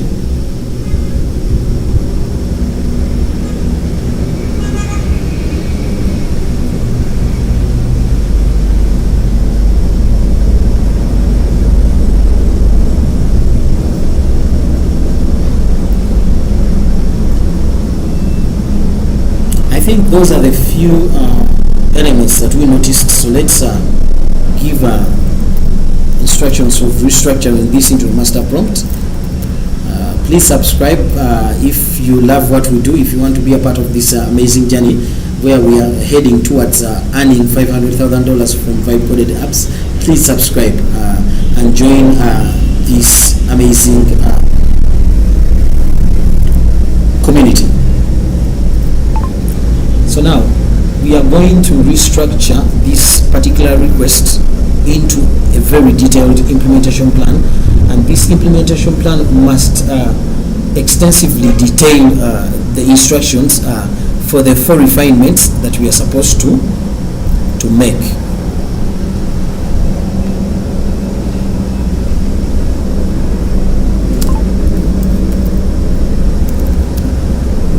We are going to use the prompt structure that is in the master prompt document that I'm referencing here, and ensure that this request details each and every element of what is requested for here.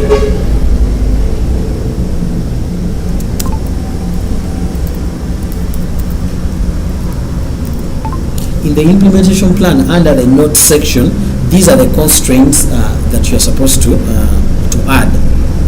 You should ensure that as we are working on these particular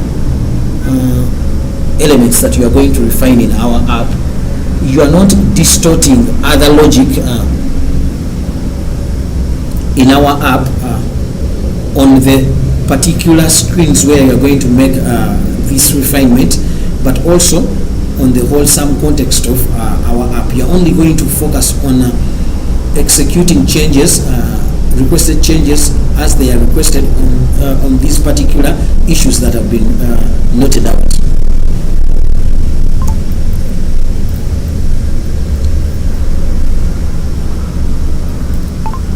Provide this extensive implementation plan. I'm going to look at it and review it, and after the review I will approve it for us to effectively make these changes. So let me continue, and let me continue to request people to like this stream, follow this channel, because as you continue to follow the channel, I believe our experience is going to change, but also from the time that we are here to the time when we are going to hit the $500,000, I believe you are going to learn lots of things. So when you follow, you're going to get fast notifications of the new videos that I'm going to drop on this channel. Next week I'm going to start to drop new short videos about our processes and explaining them very well. But I'm also going to continue to make these live streams. So if you love what we put out, please subscribe to the stream effectively well, and I'm very thankful for your subscriptions. Let's create this implementation plan and then we get to review it.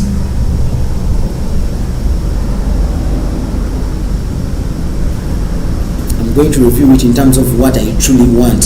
So if there are modifications that are necessary, then I will make them before we approve for it to build. The reason that's why we use this kind of framework, because the framework is quite important. You wouldn't want the agent to just go into code base and disorganize everything, because remember, some of the functionalities are quite complex and they take time to build. So if the agent disorganizes them, then you have to go back and rebuild. It takes time, it is frustrating, and it's quite cost effective, rather cost intensive, because you will be using more tokens to build out one single feature. But the process is fine when at least you know that you can create a solid implementation plan that only focuses on refining those particular elements that you've noted out and not distorting what you've already built, and being able to review what you've built out. So let it create the implementation plan. I will review it.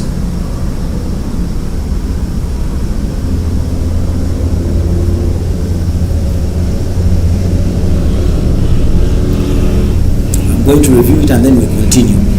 So please subscribe if you are watching subscribe and support this channel.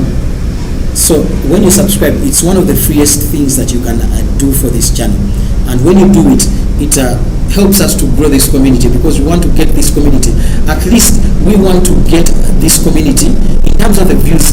By the time I hit $500,000, I want these videos to have gone out to over 10 million people with a total of 10 million views. But in terms of the subscriptions, I want us to grow to at least over 300,000 people who have joined this community. So please, you joining the community, you are part of the few people who are going to fully get more notifications of what we do, get to view what we do, get to pin us, and demand for accountability as we build out these tools, and which is a very, very amazing process. So please subscribe, and thank you so much for the subscriptions. So let's wait for this implementation plan. What we are trying to do, we built out, we started out, this is our platform.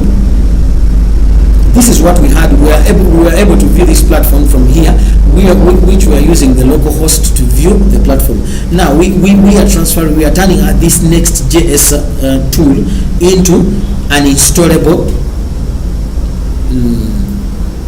We are turning it into an installable tool on our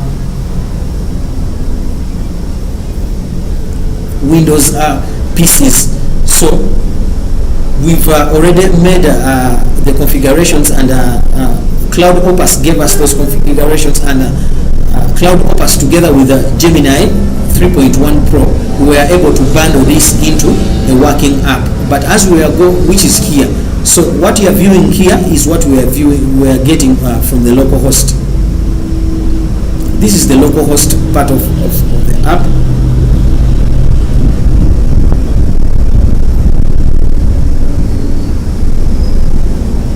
But when we come here, this is the bundled app, the one that we've installed in our computer. So we have tested out that it is quite installable, and we've used Electron to install it. Someone has given us a recommendation of Tauri, so I'm going to redo this. I think for the people who feel like I should redo this using Tauri, you should put it in the chat section and comment yes, so that I can redo this using Tauri, and also we can try and test it out with Tauri.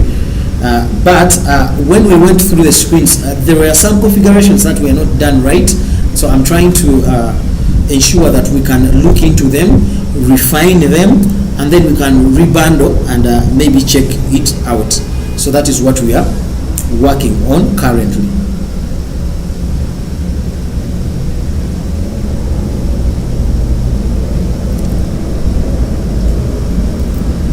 So can you please give me the reference link for the implementation plan, because currently I can't click on the this one. I want to review it so that we can continue. So give me the reference link for the new implementation plan that you've created. So let's continue with that and check it out.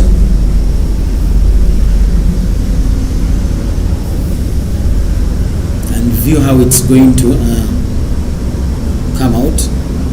That is good, and it was quite fast.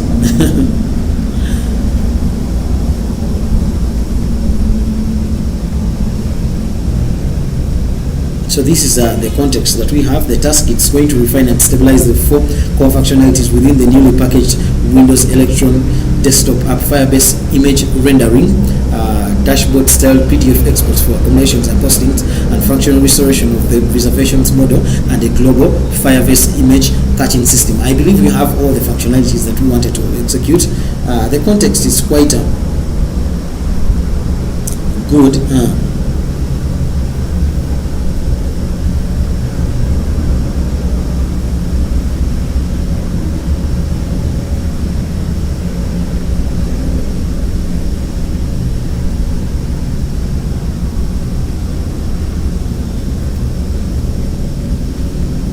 I think it's good.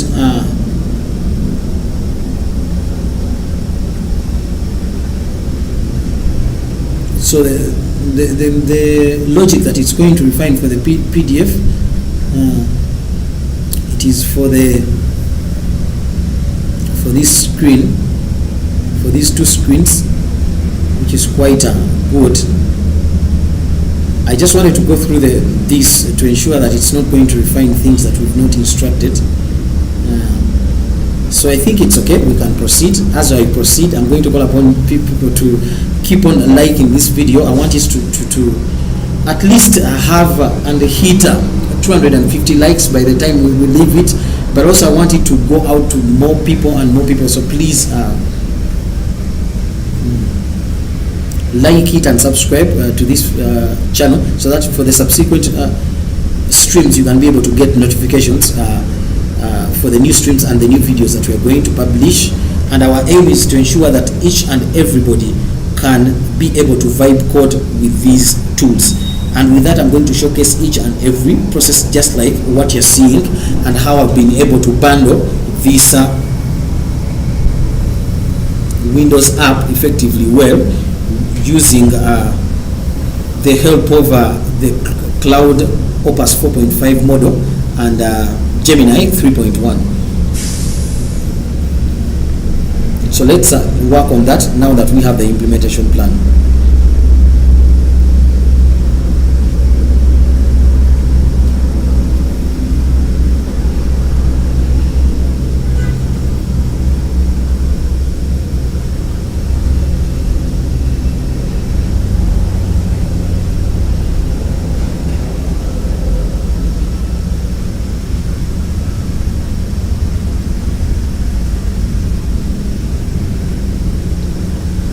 Let's continue with working on this. So what we are adding quite a few functionalities therefore. So currently the images are not loading. Yes, we've already configured our Firebase very well, but the images are not loading from Firebase, so we wanted to reconfigure that. We need to be able to view these images, but also we wanted to add functionality to ensure that we have a caching layer, so that we can view the images that are viewed. They are cached and they are viewable in a very, very fast response time, so that the users have a better experience when they're using the tool for which we've installed the software in our app. Also, the PDF logic, for some screens the PDF logic was quite broken, it wasn't working, so we are refining it. We are very lucky that we had a screen where the PDF logic was working, which is the itineraries, the stored itineraries screen, and particularly on the itinerary itinerary view screen for the simple view and the detailed view. It's working very well, so we used it as a reference to refine the logic for the costing screen, where we have to download the PDF for the costings, and also for the accommodation screen, where we have to download the PDF for the accommodations. So those are the four those are the changes that we are going to make. The other one that I had left out is that some data is failing to mount. We need to ensure that all the data, mostly the data on the reservation screen, it was failing to mount. We needed to improve on that, so that the data mounts very well. We need to be able to view all the data that we have from Firebase and view it in our app. So that is what we are trying to work on. It was working earlier when we were running the app using the local host, but currently, given that we are transcending from these to not yet subscribed, I'm going to call upon you again, please subscribe, and I believe that you're going to have a much more better experience for each and every new stream that we make. And I can assure you that I'm going to showcase each and everything that I do when I'm building web apps and mobile apps. I'm not going to keep anything. I'm going to continue to showcase each and everything, so that you get a clear overview of whatever you can also do to build out your own apps. Subscribe and also like this video, because I want this video to hit at least 250 likes. If we get to hit 400 likes on this video, then I'm going to stream for more 2 hours. But that will only come when we've hit 400 likes on this particular video. So please subscribe. You get to view the process, you get to share what you also are learning from how you are going about your process. And I believe at the end of the day, when we get to hit $500,000 from these apps that we are building, both from the income that you're getting from the web apps and the mobile apps, it's going to be an enriching experience, because along the way we would have learned a lot. And for me, my kind of way of doing things, I believe the process is very much important as the product. I don't look at the final product, but I also look at the process. If I'm able to share what I've learned, if I'm able to build out these products, and I'm able to help as many people as I can throughout the process, to me that is the value. Because my massive transformative purpose as a person, it is to accelerate social and financial abundance. And the way I do that with what I know, it is to share what I know, the knowledge stack of how I do things. If I can share that and I accelerate social and financial abundance, and with that equip many other people with tools of and skills of building apps for other people, building these apps that are going to solve people problems for other people across the world, to me it is a part of my massive transformative purpose. So if you want to join this amazing journey, where I believe as a person with earning these funds, I'm going to benefit, but also where I believe you're going to benefit in terms of the knowledge that you're going to pick up from this particular community that you're joining, then it's going to be a very awesome experience. So please join my journey, and thank you for subscribing. For the people who have liked the video, thank you so much. Thank you so much. Keep those likes coming, keep them coming as we are building and as we are making these refinements to ensure that each and everything is set up very well and we are fully benefiting from the process.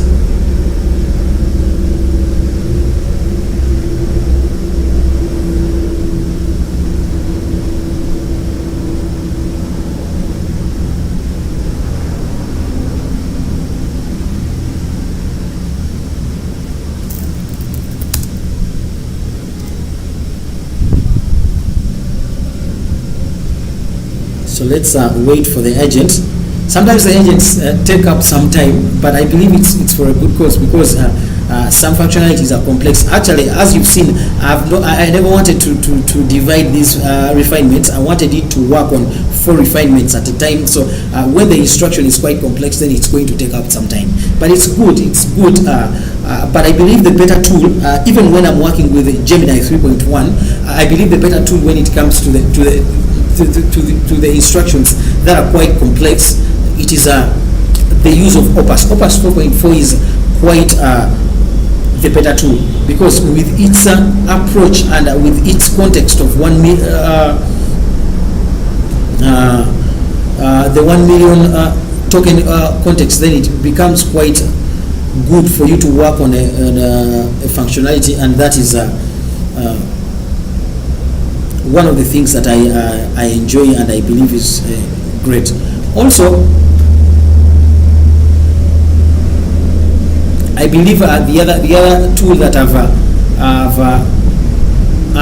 going to work on with that I'm going to work with the subsequent streams. I've already installed Open Cloud, which I have tested. It's quite good, and I'm also testing it out with the Quen 3.6 model, which is the newest model, which is quite good. People have really given good reviews when it comes to this model, and I believe it's one of the models that I'm going to test out with the latest apps that we are working on, mostly the mobile apps, to see how it responds in terms of building out the backend logic, in terms of working with the UI and the experience, because when it comes to the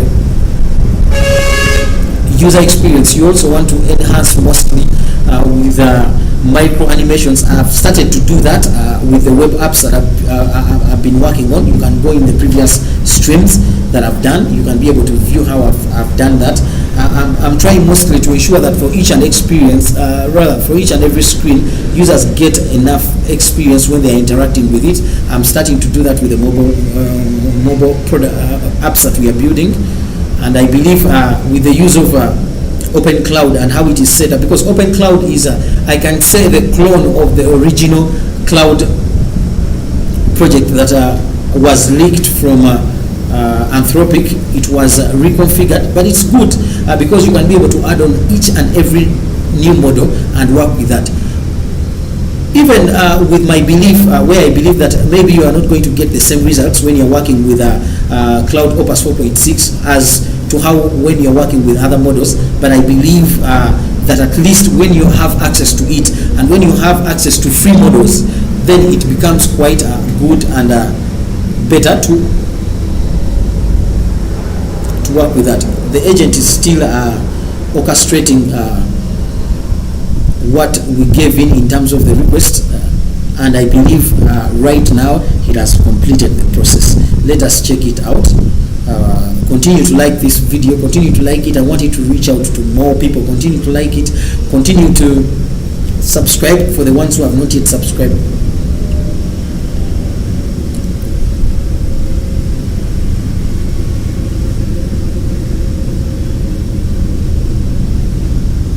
So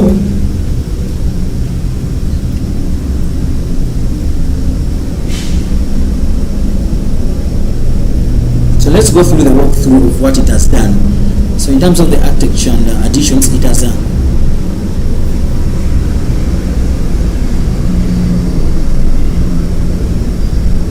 I think it has the walkthrough is showing the walkthrough of what we do in the phase 1 and 2, where it installed the various dependencies, electron builder, concurrently, wait on, and others, electron updater.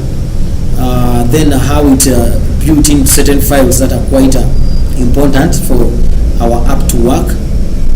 I think I want to see the walkthrough for the reservations. Here it is. So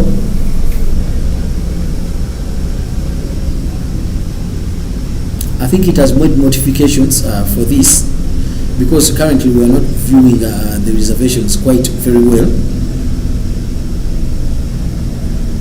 And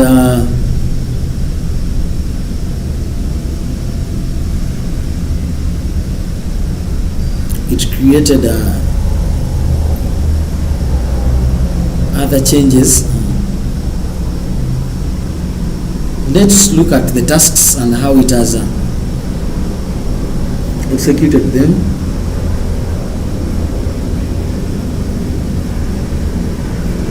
So I think I want to, because this is what I have currently in terms of the app, but I want to reinstall it and look at it, because currently I can't look at this version, which is quite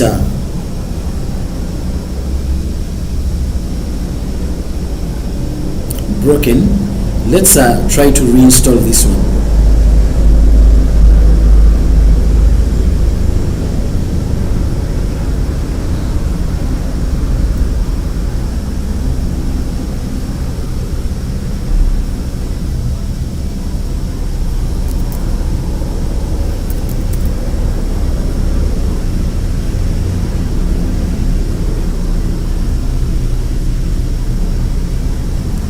To uninstall it, and then I can reinstall it. And no,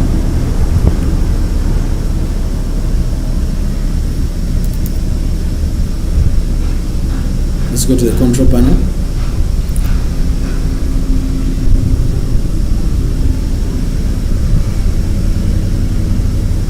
Here, uninstall a program. So here we have it. It's called Tuga Safaris. Let's uninstall it.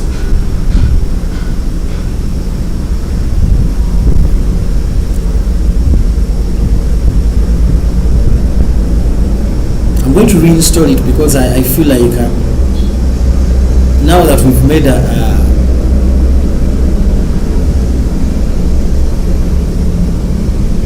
the new version, we can try it out and see how it works.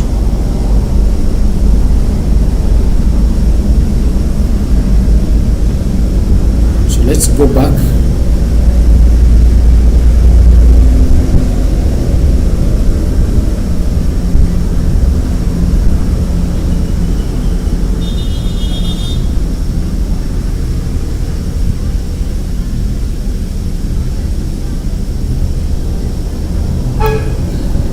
let's reinstall it.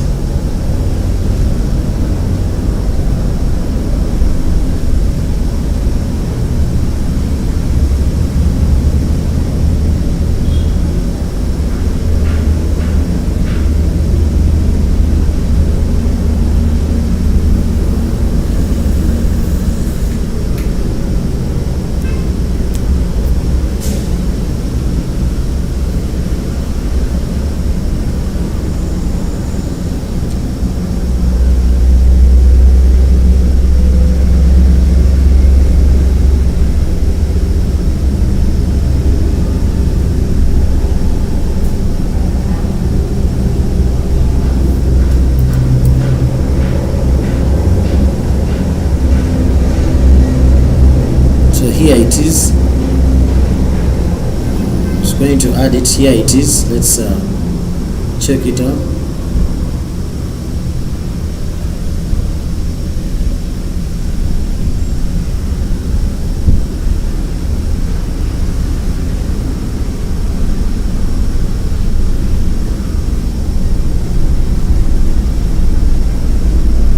This is the dashboard, which is looks quite good, set up very well. Let's go to the itineraries, because we were working on 4 elements. We were not able to view the images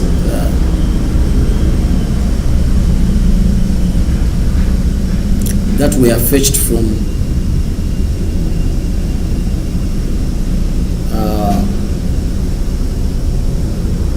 Firebase, which are still currently not loading. I think we are going to work on this separately.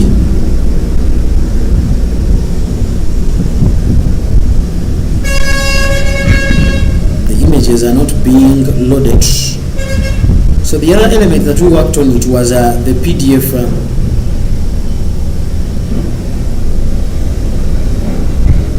export logic.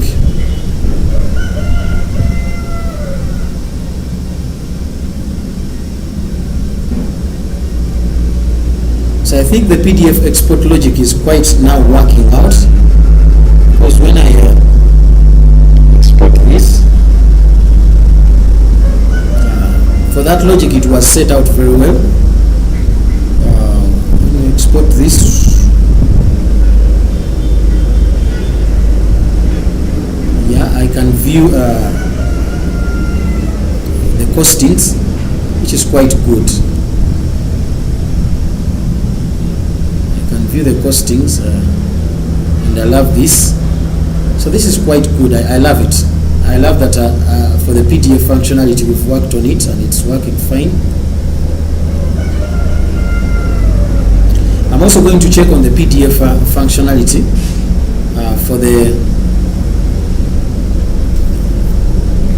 I'm going to check on the PDF functionality for the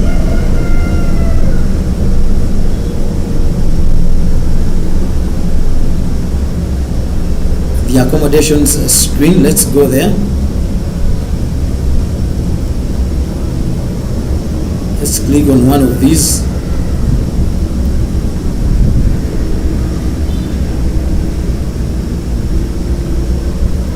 So